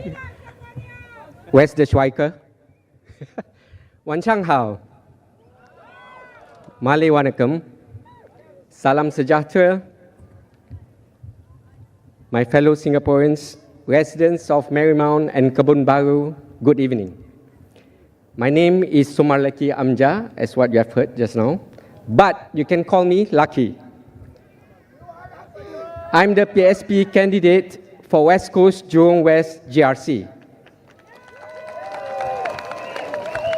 I'm the head of process business and business development for multinational food and beverage company, and I look after the Southeast Asia and Middle East regions. I hold an MBA from Manchester University. Naturally, because of my job, I travel widely. I have fond memories of growing up in Singapore in the 80s. This is so random, right? Why?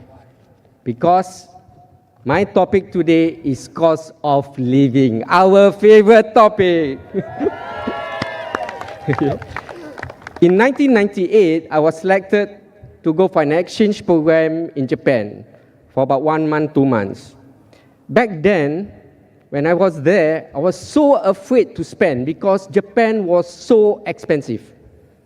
Just last month, my son came back from Japan for a holiday. And when I asked him, how was it? His first response was that Japan is cheaper than Singapore. This is ridiculous. In the past, Singapore was nowhere being amongst the most expensive cities in the world.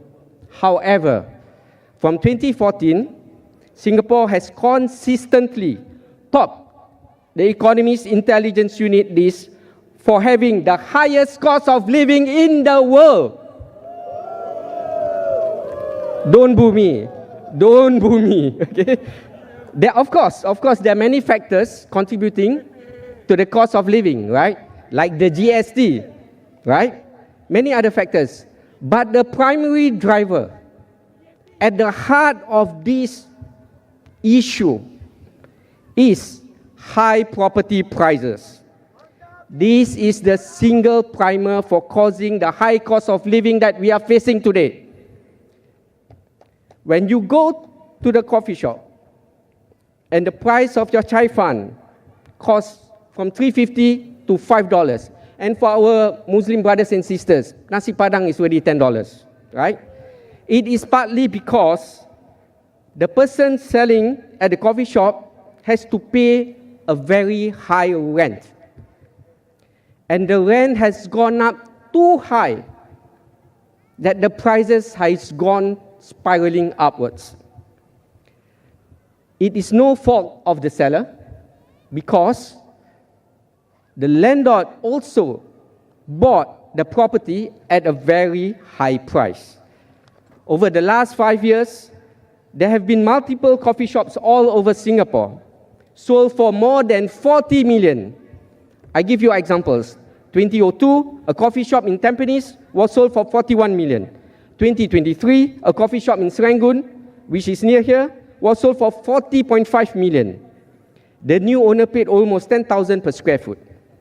How can rents go up if the coffee shop are being bought? How can rents not go up if the coffee shops are being bought at such ridiculous prices?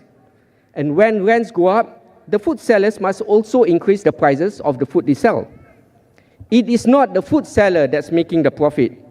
It is the value chain. It is the cost chain going up. This applies not just for coffee shops and food, but also for the shopping malls, cafes, restaurants, and even hawker centers.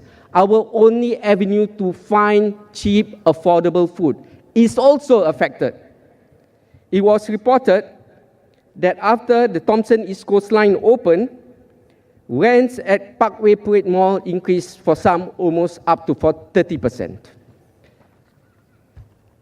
I've been working in the New Road area for almost 15 years.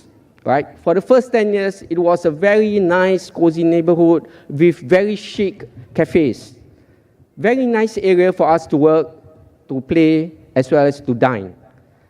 But for the past 3 years, especially after the second GST hike, I keep seeing cafes and restaurants, even the high-end ones, closing and new ones coming. Something is wrong. Something is seriously wrong here. Okay? So, we are not here just to complain, of course. Most of you know about this cost of living issue, right? There are many issues. What I'm here today is to share with you what are PSP's proposals to help Singaporeans reduce our cost of living. PSP, we propose that rent for hawker stalls should be set at $500 or 3% of gross revenue, whichever is higher. This will help the hawkers. Right now, hawker stall rents are set by tender. The highest bidder wins. Does this sound familiar to you? Yes, the COE system. And what happens to the car prices? Has gone through the roof. You've got it. Right? So, that's why in the news, you see that some hawker stalls have been rented out, have been renting for more than $10,000 per month. PSP, we want to change that. If we fix the rents for hawkers at $500 per month, we will reduce the cost for the hawkers, and we as consumers are most likely to enjoy the food affordably. Right? Let's say the government will counter with us saying that there are many bidders to the same hawker stalls. Then we ballot. The winner, the winner will win by ballot. Isn't the government very good at balloting systems, right? So surely they can do this even for the hawker stalls. Secondly, we must build more hawker centers, especially in the newer housing estates. To be fair, in my area where I live, which is Bidadari Woodley, they've constructed a new hawker center, albeit a very new fashion style. But it shouldn't just be in Woodley or Bidadari. It should be all the new estates and also some at the older estates. Because at the root of it, if we lower rents to the hawkers, it may help drive down rents at the private coffee shops, privately owned coffee shops and food courts, because now there's a ripple effect. hawker center prices go down, the food courts, privately owned, and the coffee shops cannot remain high. Overall, with this ripple effect, it may help to reduce overall prices for us Singaporeans.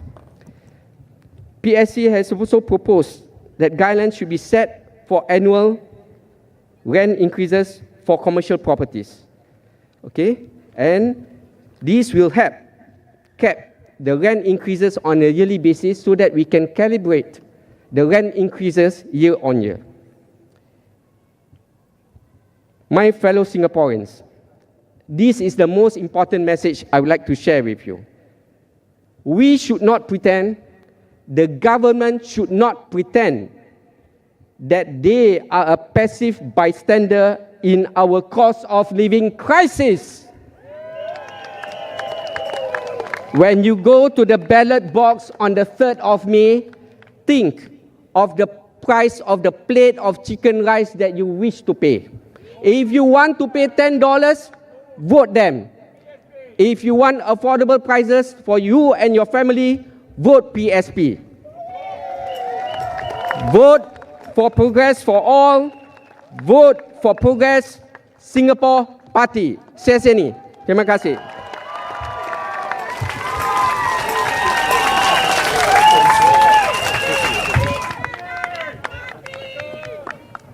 Thank you.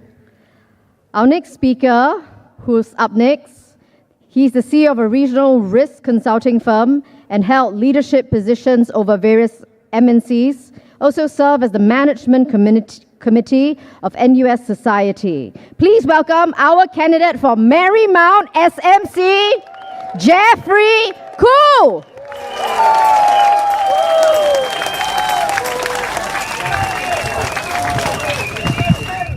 我的心里只有你，没有他。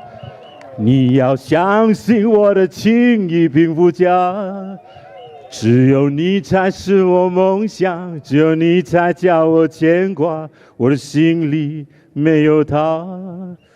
Marymount residents, I'm Jeffrey Khoo. 我心里只有你。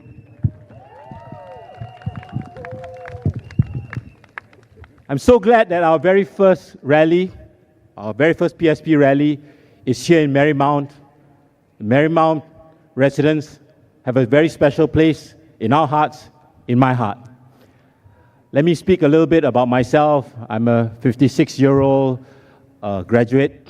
I graduated from NUS with an honors degree, and I was on the Dean's List, which I did pretty well when I was younger.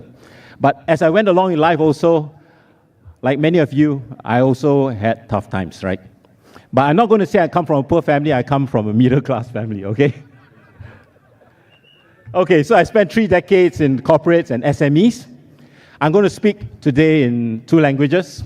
I'm going to start mainly with English, and then after that, I'll go with Mandarin, right? Allow me to start with a familiar experience of many Singaporeans. Let's call this Singaporean David. David spent 20 years, okay, carving out a career, rising to the role of a regional manager in a notable MNC. One day, a corporate announcement changed everything. The company was restructuring. For David, it was a loss of his job, his identity, his source of income, and his retirement plan. David launched an exhaustive job search. He combed through job boards, attended career fairs, and tapped every connection he had on his network. Multiple job applications every day. But there were no interviews, no calls, no emails, nothing. Employers seemed wary of hiring someone like him in his 40s, a seasoned professional with years of experience. David refused to stand still. He turned to SkillsFuture, determined to upgrade and diversify. He poured his energy into learning digital marketing, mastering data analytics, and earning various certifications. But despite all the shiny additions to his resume, the door to employment remained firmly closed. Meanwhile, in Singapore, life in Singapore moved relentlessly forward. Daily expenses, utility bills, and loan payments drained his savings at alarming speed. With both children to raise and parents to upkeep, the savings he had kept over these years was burning at both ends. Every morning, David would sit at his kitchen table with his laptop, a man searching for hope and answers. Nights were especially difficult as he lay awake, questioning his worth and battling the fear of failure. Yet, despite the hardship, David pressed on for his family, for the belief that change will come. David's story is not unique. It is the story of countless individuals across Singapore navigating the challenges of retrenchment, escalating costs, and a job market that often feels like an uphill climb. Expats can go back to their country of origin, but to David, Singapore is his only home. It is a place of his roots, his memories, and his relationships. And it is where he continues to fight for his future. I personally understand the pain for applying jobs and not getting good results. I feel the pain of many Singaporeans who are underemployed, knowing you deserve so much more, but have to settle for so much less. Something must change. We'll build a skyline that touches the clouds, but we have forgotten the hands that built it from the ground. They say Singapore runs like a business, but what is a business without its people? And if its people are weary, overworked, underpaid, can we still call this a success story? Today, many of us who have jobs work beyond our official hours. We work harder, sleep less, and live with a quiet fear, the fear of falling behind, the fear of being replaced. Burnout has become a badge we carry in silence. Job security has become a luxury. As for many, the ladder of success, we find it greased with every step forward. The cost of living pulls us back 2 steps. Job competition has increased. Wages stagnate. Food prices, rent, transport, all climbing faster than our pay. The numbers may look good on paper, the GDP may rise, just like the skyscrapers, but for what is growth if people do not feel it? What is prosperity if it leaves so many behind? PSP's vision for jobs. Every Singaporean deserves a living wage, as my colleagues have earlier said. We propose a minimum living wage of $2,250. With this, no worker should have to rely on supporting government schemes and vouchers just to get by. This allows Singaporeans to plan for the future and not panic about tomorrow. Let's tighten the fair consideration framework. With a stronger Singaporean first policy, we should introduce EP quotas per company, applying a monthly $1,200 levy on EP holders, and raise the EP salary bar to $10,000 a month so that only the top tier, the real talent, can enter Singapore. We welcome talent, but Singaporeans cannot be left behind.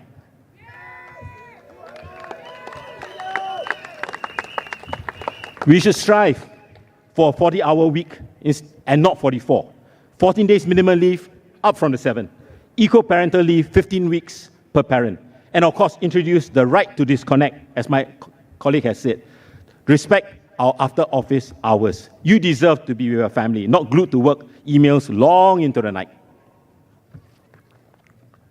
We need progress for all, not just for some. Like the Singaporean David I shared at the beginning of my speech, we are fighting a Goliath in this general election, a force that is highly entrenched, heavily financed, and deeply rooted. Marymount residents need to be braver to put a strong alternative into Parliament. Me. I stand here today with nothing to gain, but as Singaporeans, we have more to lose if we don't dare to change.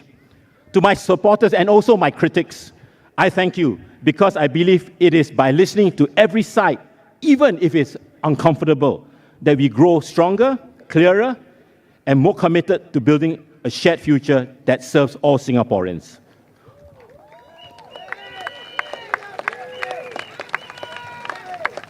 On the ground, I will listen to you. And hopefully in Parliament, if I get there, I will speak for you. All I ask is for a chance to serve you. The future is in the palm of your hands. Thank you.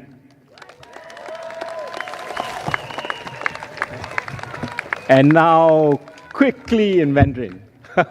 OK， 感谢各位出席今天的群众大会。我们在国家的关键时刻聚集一堂，生活成本已成为许多新加坡人关注的问题。新加坡前进党与你们站立在一起，我们致力于正面应对这些挑战。过去几年，新加坡的生活成本急剧上升，从食品、杂货到水电等日常必需品都变得更加昂贵，薪水又没有相对的提升，虽多家庭因现金流的压力造成钱不够的情况。PSP 推出我们的竞选口号“携手前进”，提出了60多项政策建议，以解决这些问题，其中包括消费税 GST 从9%降到7%的提议，逆转2023和2024时的税率上调。这项措施旨在减轻家庭，特别是低收入家庭的负担。我们也建议对大米和婴儿配方奶粉等必需品免征消费税。PSP, you can clap for that one.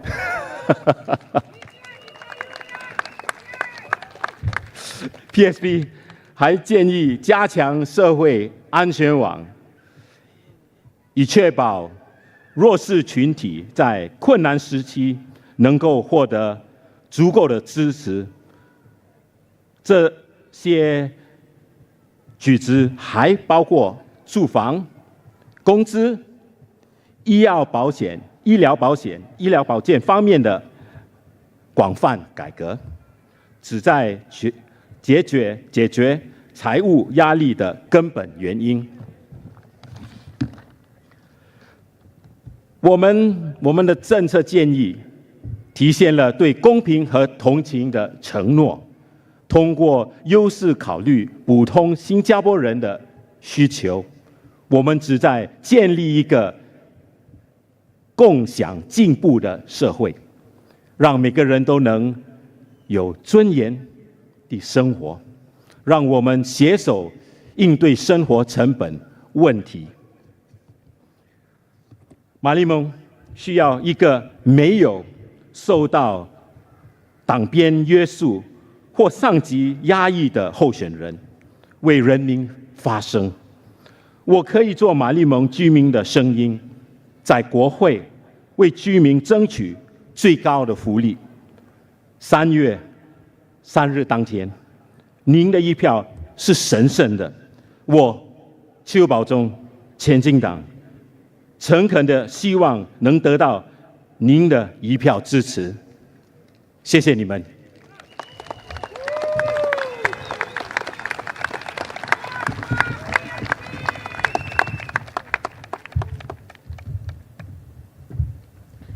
How are all of you feeling?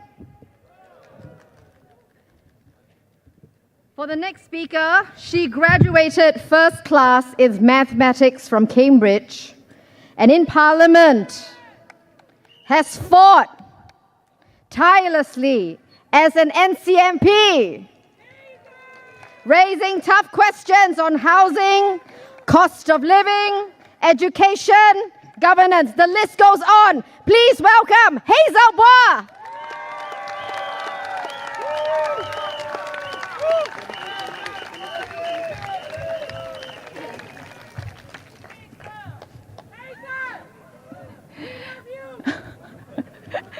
各位亲爱的新加坡同胞们，大家晚上好，我是前进党的潘群琴。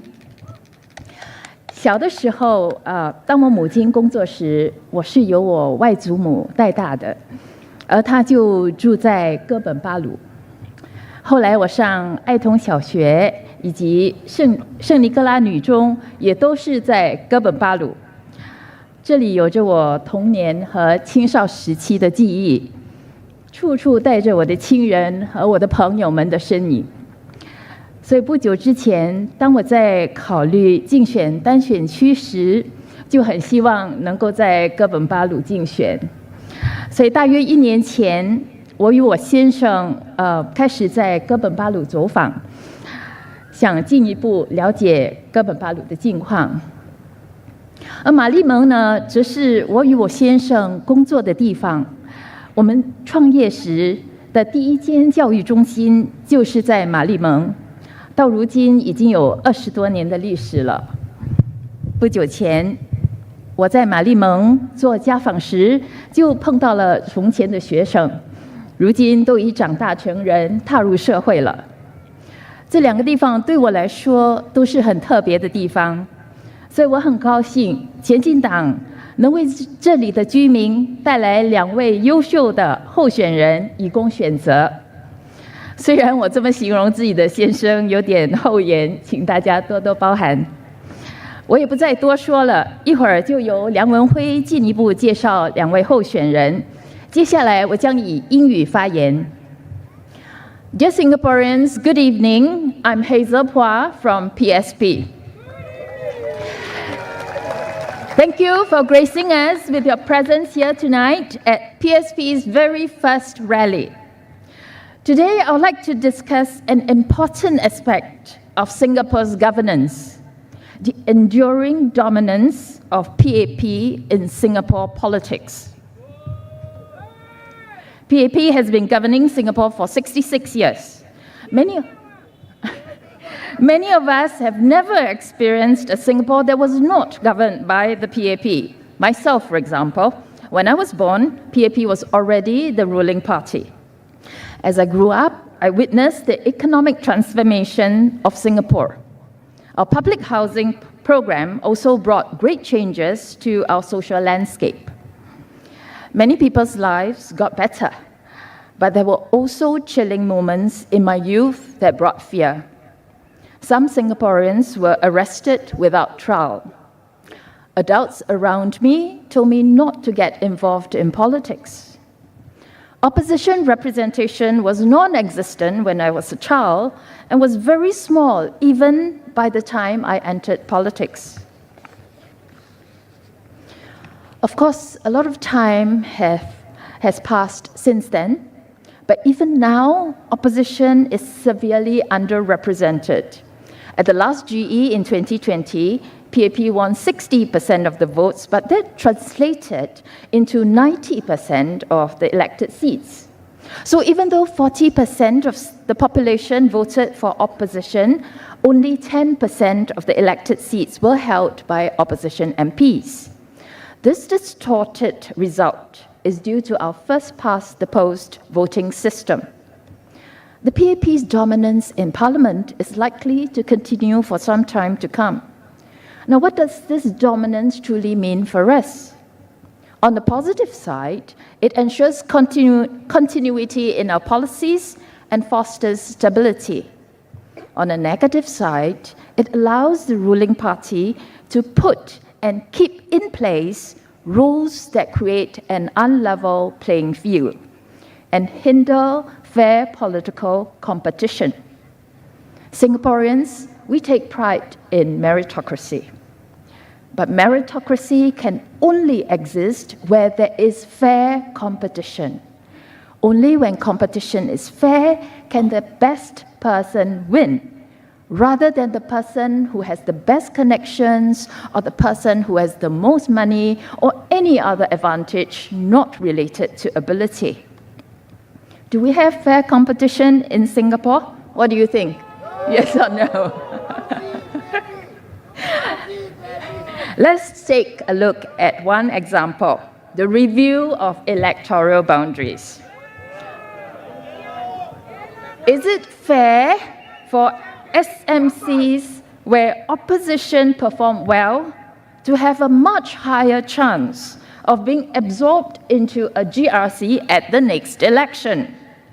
Various opposition members have labored for years in SMCs, building rapport with the residents only to find all the effort gone to waste.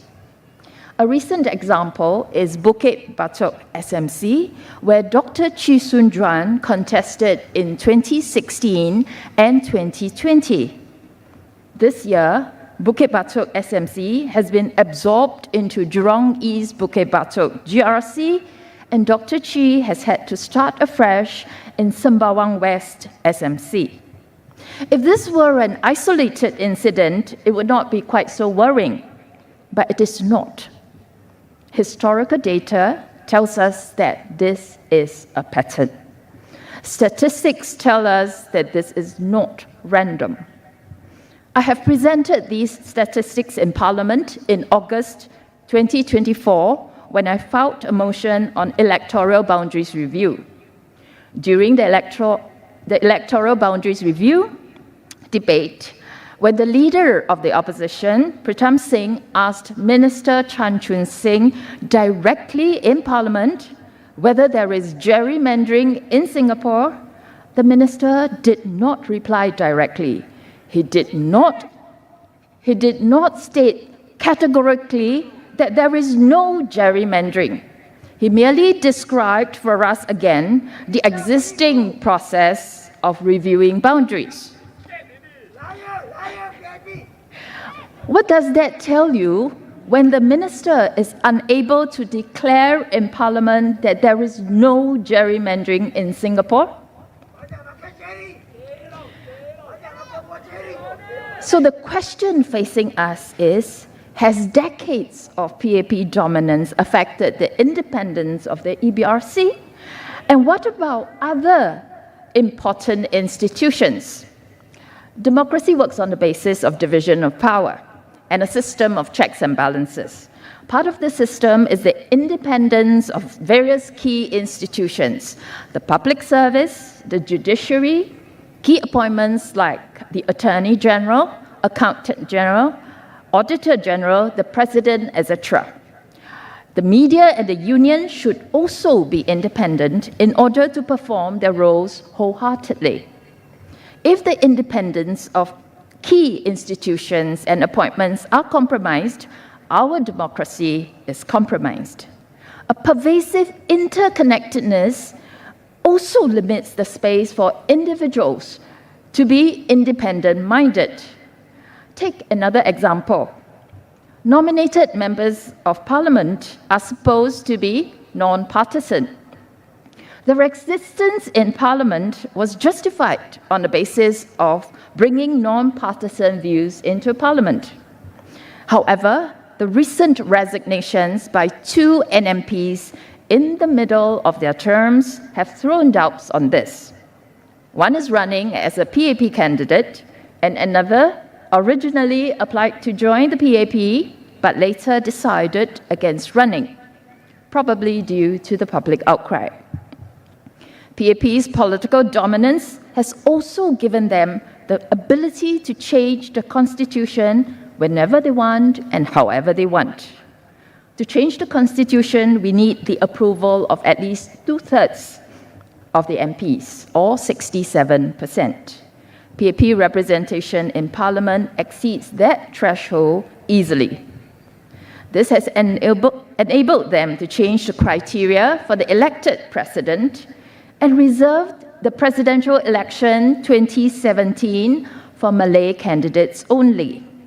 And our poor chairman got his name changed by some netizens. Instead of Dr. Tan Cheng Bock, they call him Dr. Tan Cheng Blocked. In the 2011 presidential election, Dr. Tan Cheng Bock lost narrowly to Dr. Tony Tan. In the 2017 presidential election, he was blocked from contesting due to changes in the criteria. In the 2020 general elections, Dr. Tan Cheng Bock, together with 4 other team members, Mun Wai, Jeffrey, who is our candidate for Marymount, Logan and myself, narrowly lost in West Coast GRC.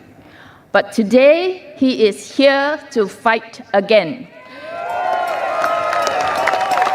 We are here to fight again. This is the spirit that he has passed on to PSP.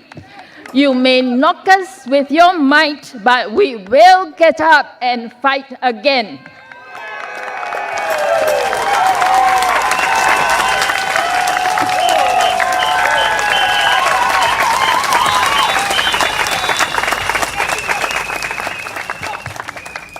For 2 general elections in a row, the PAP has moved a deputy prime minister to a new GRC at the last minute to try and improve its chances of winning.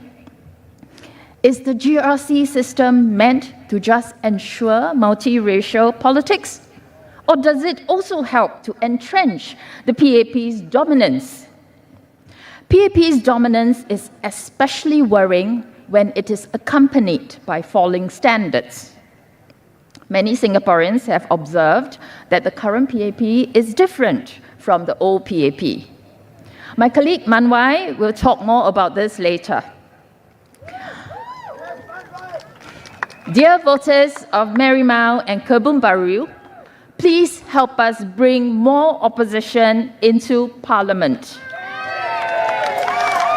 to check on the PAP government, to bring more Singaporean voices into Parliament, and to bring up alternative viewpoints.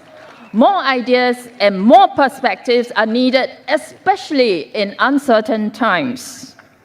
PAP MPs cannot take a position that is different from their party position, but our candidates can if they are elected into Parliament. Our PSP candidates will stand up for you if it is in your best interest. They can represent you and bring your voices into Parliament even when your views are different from the establishment's. Vote for PSP. Thank you.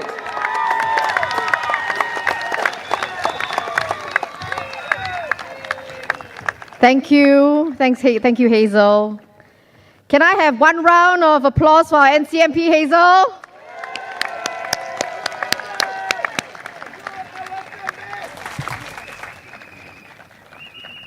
Our next speaker, he's been relentless, just relentless. I don't know what other term to use.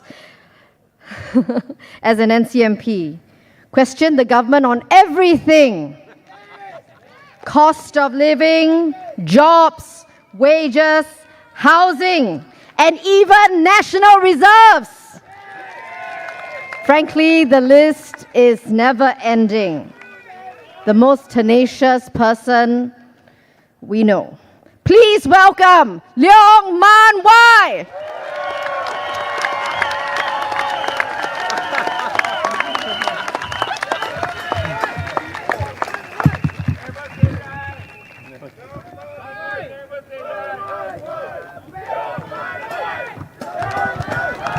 Thank you. Thank you. Good evening, fellow Singaporeans and residents of Kebun Baru SMC and Marymount SMC. Saudara-saudara dan saudari-saudari, selamat malam.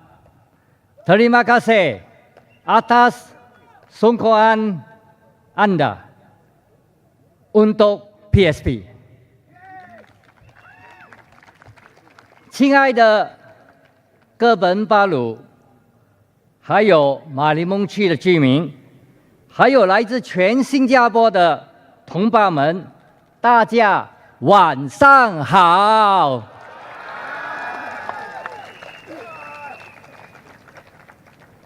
I'm overwhelmed by the emotions to be able to stand here today to speak to all of you. It hasn't been an easy journey for me and PSP. But I have all of you, many of you, to cheer me on over the last 5 years. Thank you.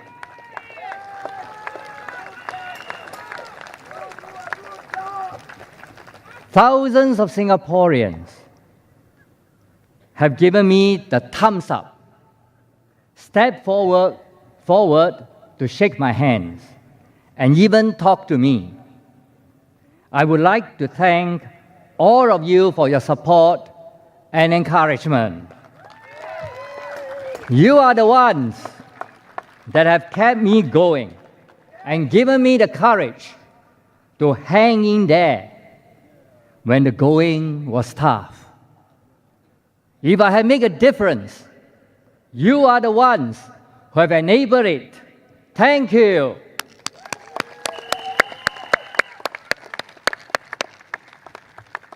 Today, I'd like to tell you what I've learned from my 5 years, almost 5 years in Parliament.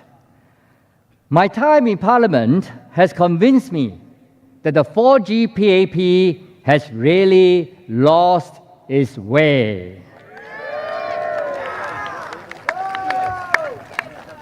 The more I debate the government, the 4G PAP government, the more I realize that it is not the government, not the grade A government that we used to know.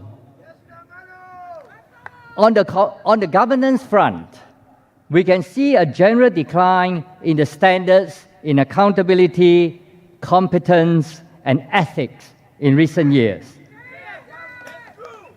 First, there appears to be poor coordination across ministries. It seems like a long time ago, but I hope people still remember about Trace Together during the COVID period.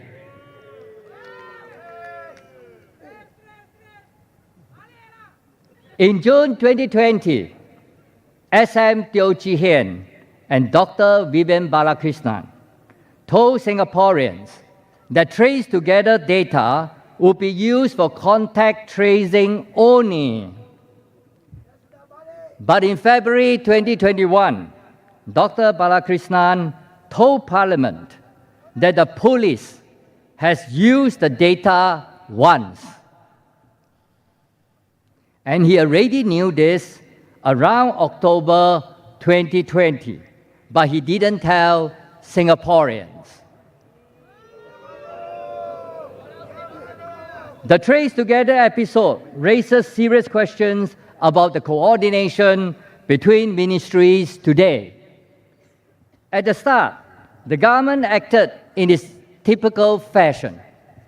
Trust us, don't worry, everything is okay. Please just use the Trace Together. Everything will be okay.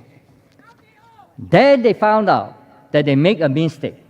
But for many months, they kept quiet about the mistake. And then they come back, say sorry, and ask Parliament to urgently pass a bill to cover their mistake. In the end, no political office holder took responsibility.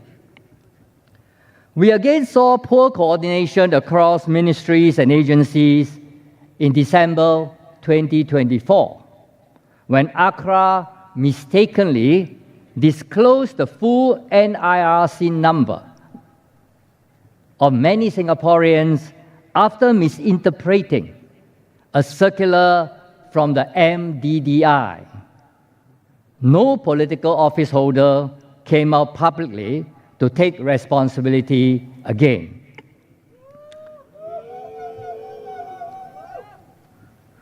The competence of certain government agencies and government-linked companies also become questionable. One of them is LTA. LTA has had a series of missteps in the past few years.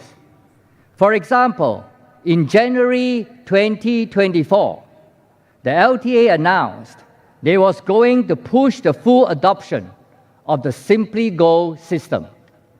But many Singaporeans were unhappy because Simply Go cards cannot display cards balances and deducted fares at MRT gantries and the bus card readers.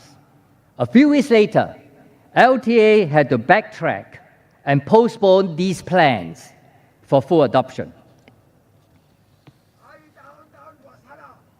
The competence of the LTA and SMRT was called into further question when the East-West MRT line broke down for 6 days in a row in September 2024, which affected millions of commuters.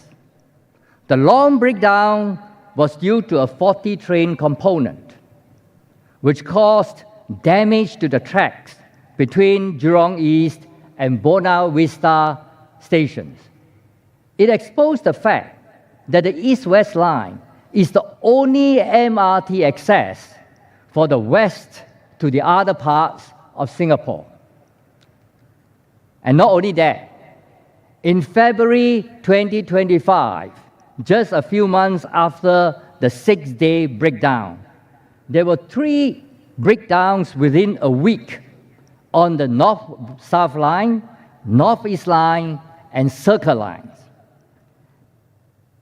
As the MRT system is the key public transport mode for Singaporeans, there is much expectation that LTA and SMRT should do better than this. The problem of our MRT system actually started around 2011. Then Transport Minister Lui Tak Yew had called for a committee of inquiry after a twin MRT disruption in December 2011, which affected 200,000 commuters compared to the few millions in the breakdown in September 2024. After the breakdowns in 2024 and this year, I asked Minister Chee Hon Tat whether we should convene a similar committee of inquiry. The minister said, no need, because there are no systemic failures within SMRT or SMS or SBS transit. Do you agree with him?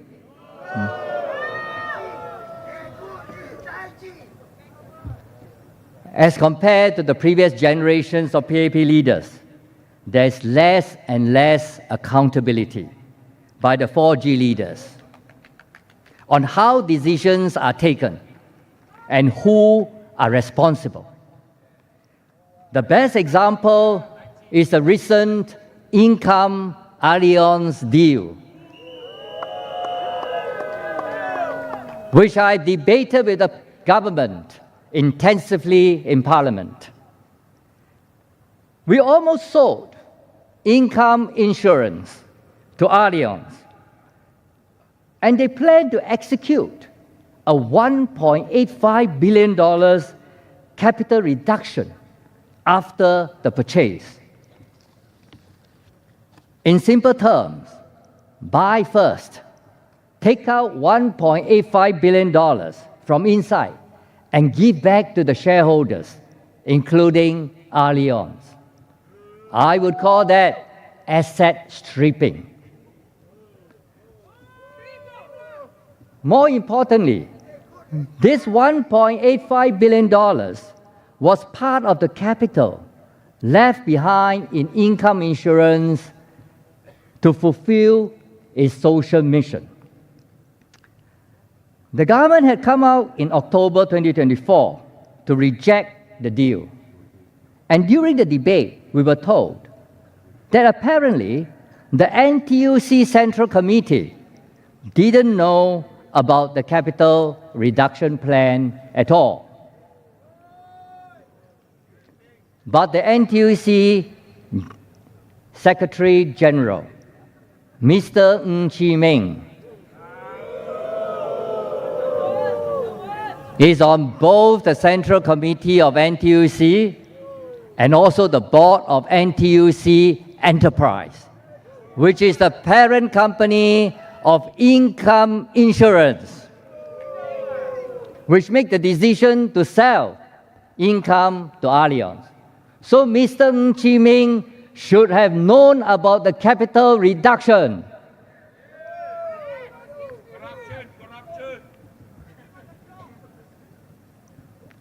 If he had known the capital reduction plan, he didn't tell the Singaporeans in August 2024 when he said that the Income Allianz deal was good for Income and good for Singaporeans.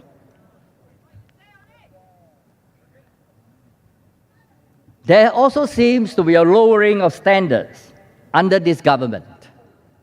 For example, why did PM Lee let Mr. Tan Chuan Jin to carry on as Speaker from February to July 2023 when he has already accepted Speaker Tan's resignation in February 2023? While PM Lee may have his reasons, he is compromising the standard of government.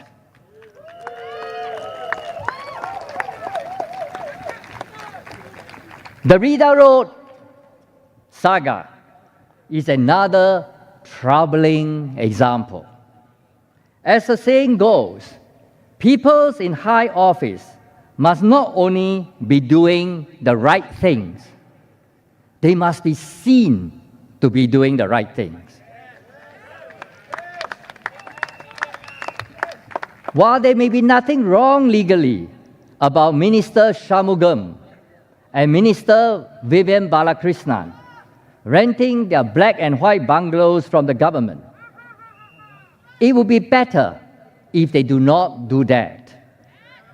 They should not place themselves in a position where they could be questioned by the public, even though there may be no special favors granted to them.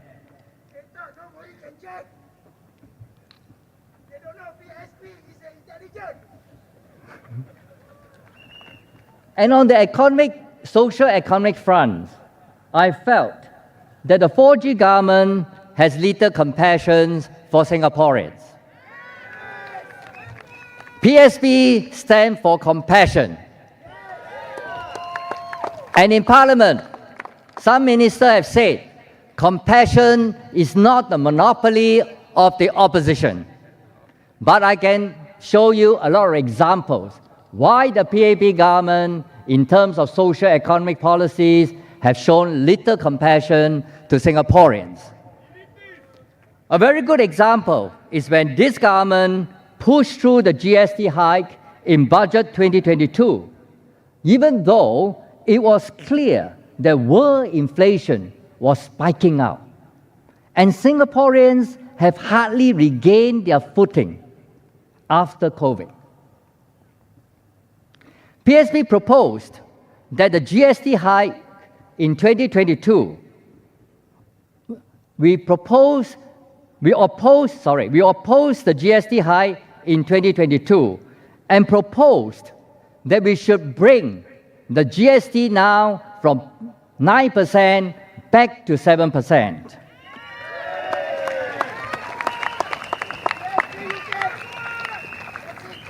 The government also took the opportunity of the GST hike to increase property tax in the name of wealth tax, when most of the burden of the tax has fallen on middle-class Singaporeans, especially retirees. And in doing all this, the government actually is in a very strong financial position, a fact I've explained in a full motion on public finance in February 2024. The government is also not compassionate when it comes to jobs and wages policies. The government must put more focus on preserving jobs for Singaporeans. When anyone loses their job and cannot find a comparable one quickly, they could face many financial and family problems. Jobs are the foundation of human dignity. Let me wrap up by saying a few words in Cantonese.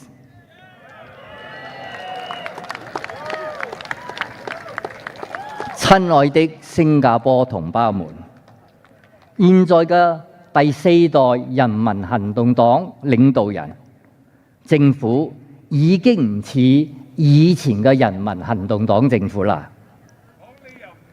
現在的政府在治理水平同辦事能力都好似有咗好大嘅退步。更重要嘅係不能體恤民情，只會加重人民的負擔。前進黨認為我哋可以通過政策改善人民嘅生活，但行動黨卻不以為然。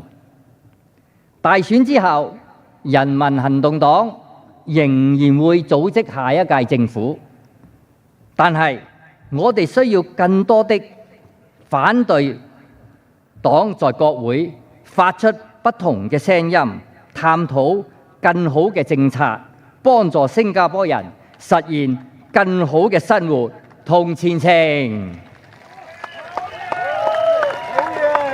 如果你認為前進黨能為你貢獻一份力量，請多多支持前進黨，請投前進黨一票。多謝大家。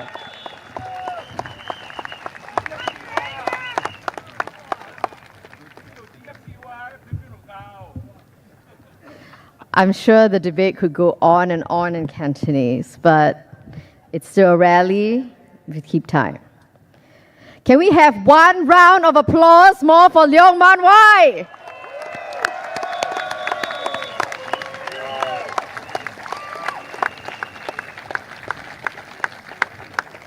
Our final speaker is Bock. He was a humble doctor serving families in the Ama King village of Lim Chu Kang. Spent 26 years in Parliament, fighting for issues for everyday Singaporeans, free HDB parking on Sundays, to letting parents use their CPF for children's education. In 2019, he founded the Progress Singapore Party, which my colleagues and I are proud to serve. Please rise and welcome our chairman and founder, Dr. Tan Cheng Bock.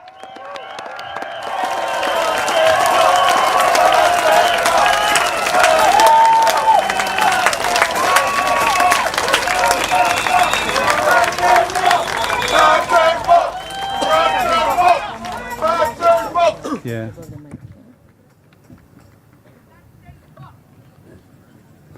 Thank you, Stella. Thank you very much. You have heard my candidates here for this coming general election. You can see the quality of the opposition that's going to Parliament. Now, tonight I'll speak in English. I can't speak Cantonese, though my wife is a Cantonese, and my Hokkien is gangster Hokkien, so I better not use Hokkien. Okay, many people may be wondering, at my age, by the way, I'll be 85 in 2 days' time, that I should be here, standing here, and asking you to vote for a party I established in 2019. Now, I think we have a responsibility, because if we know something is not correct, I cannot just walk away. So I told my men, if you see something is wrong, you got to fix it. And I cannot leave this world without doing things I think it is wrong. And I worry for our grandchildren and our children. So that is why I set up this political party to see how best we can correct some of the things that are not proper in this government. I set up this party is because I honestly feel the PAP has lost its way. I was there for 26 years. It sounds strange that I should leave a party that I held for 26 years. But I feel that the PAP has definitely lost its way. Now, the PAP is not the same as the time when I was a member of parliament in 1980. We had a group of PAP assemblymen, we call them, and they were very articulate. They really spoke for the people. We have Lawrence here. I don't know whether you understand, you all remember. We have Enkarting, we have Eric Chong. Now, we challenged the government of the day then, although we were in the PAP. That is what I always believe. The members of parliament who go into parliament must do that and not just toe the line.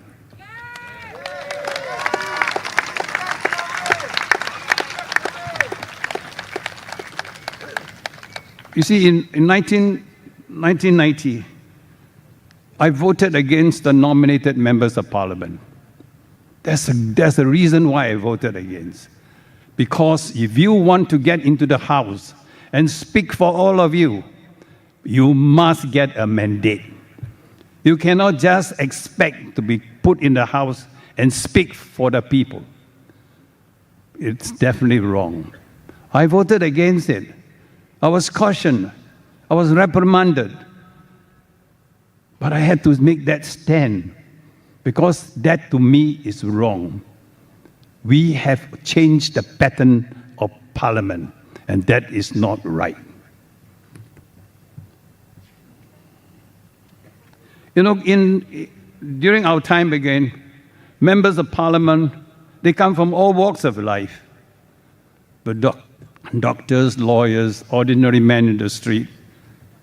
But now you look at the people that the PAP has selected to be representative of the parliament.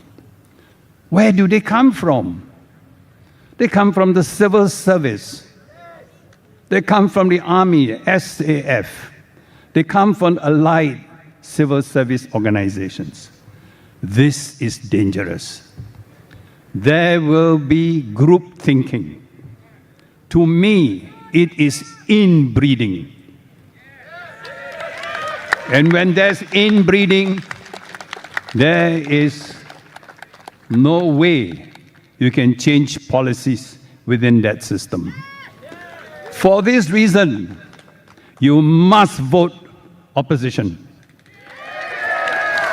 For this reason, you must get us into the House to correct that system.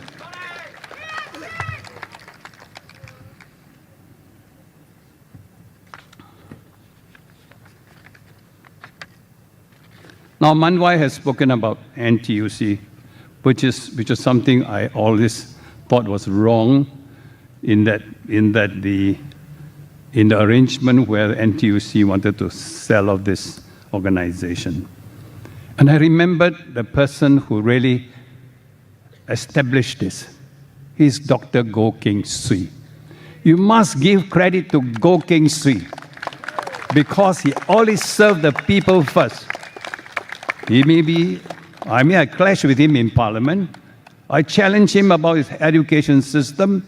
I told him that his education system is going to stratify our society. He got angry with me.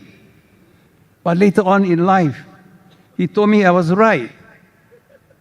So you see, that is the quality of ministers that we have in the old days. They recognize that even MP's ideas has got value.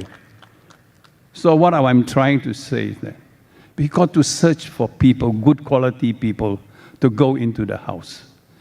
And I took a lot of time trying to find good people to join my small party so that we can put good people there and challenge the ideas. And I'm glad that Mun Wai and Hazel, do you know how difficult for two of them to go into Parliament? Do you know the amount of parliamentary wounds that they have taken? So much. I feel sorry for them. But I say, carry on. Because it is for the good of the country.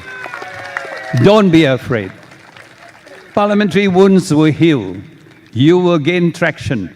You will get the people to support you. People recognize good people. So you will get quality opposition members from my small party. And from that small party, I hope it will bring good debate in the House to make sure that you all, your cost of living, your education system, your health system will be thoroughly examined so that all of you will be, we have to bring you along, as my colleagues say, we will not leave anyone behind.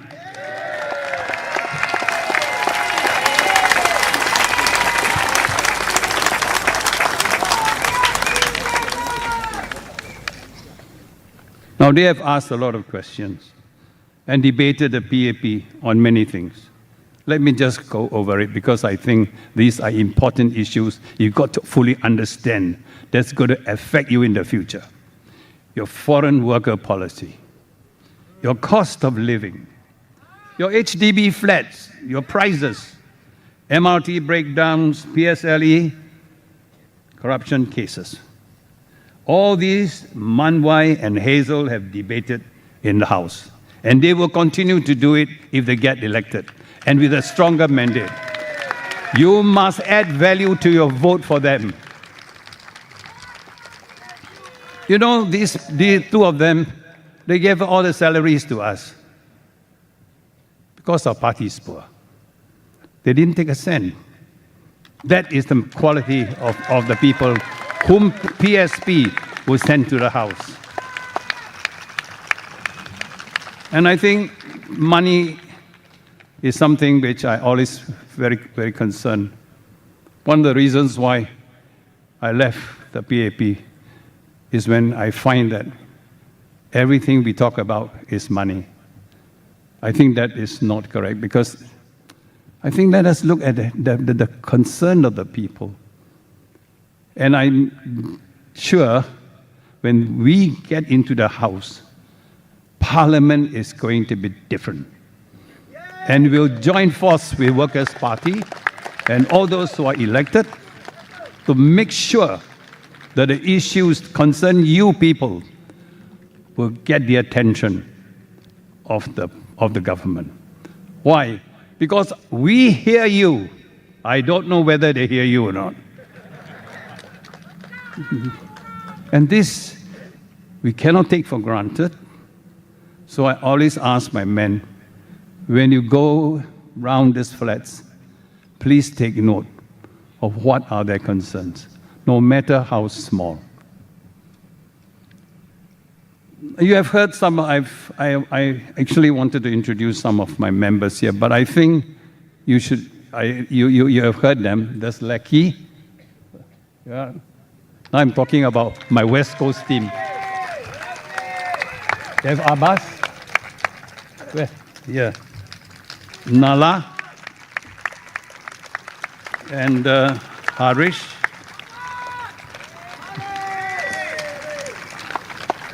I mentioned them because I want to raise a point with you all.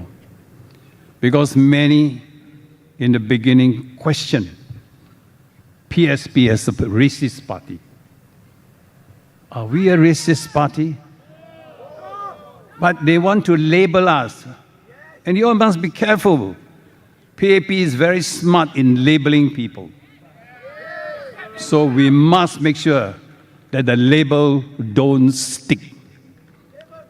We will have to tell them that PSP is not a racist party. PAP stands for what? For national issues. To bring to the Parliament all the national issues of importance. And for the last 5 years, we have not shied away from questioning the government on sensitive issues like CCAR and the CMIO policy. Now, on the surface, these look very no racial elements.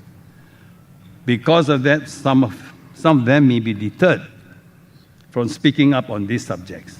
But PSP believes that issues like CCAR and CMIO affect the well-being and livelihood of every Singaporean. That is why we have been fearless in asking questions on these issues in Parliament. I don't know no more time. Okay, give me just a few seconds. Let me wrap it up. Then that I know time is, I think it's about time.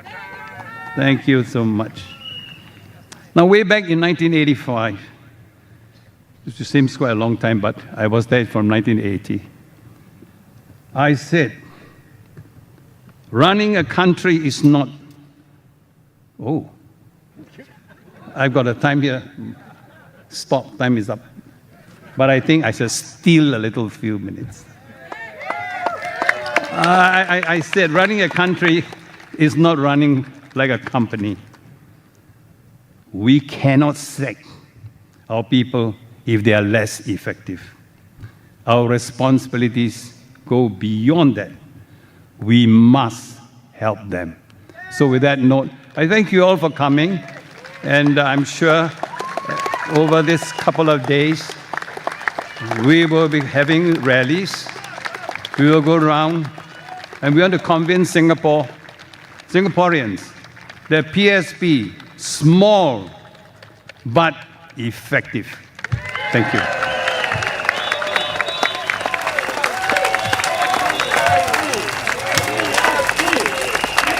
Can we have one more round of applause for Bock, as well as our candidates standing for the election?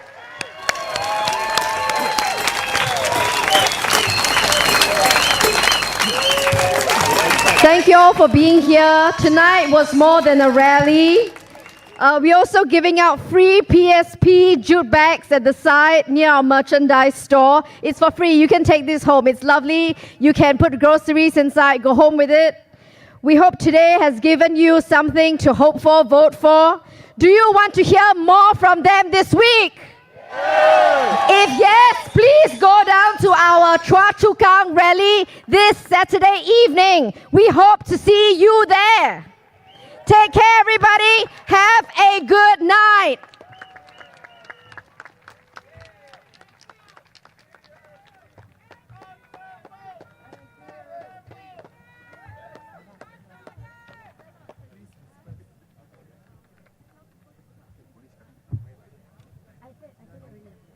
Any housekeeping? Any housekeeping?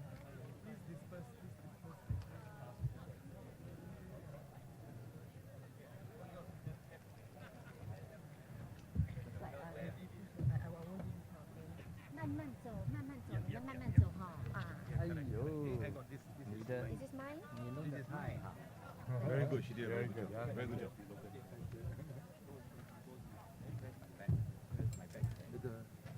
Whose light is this?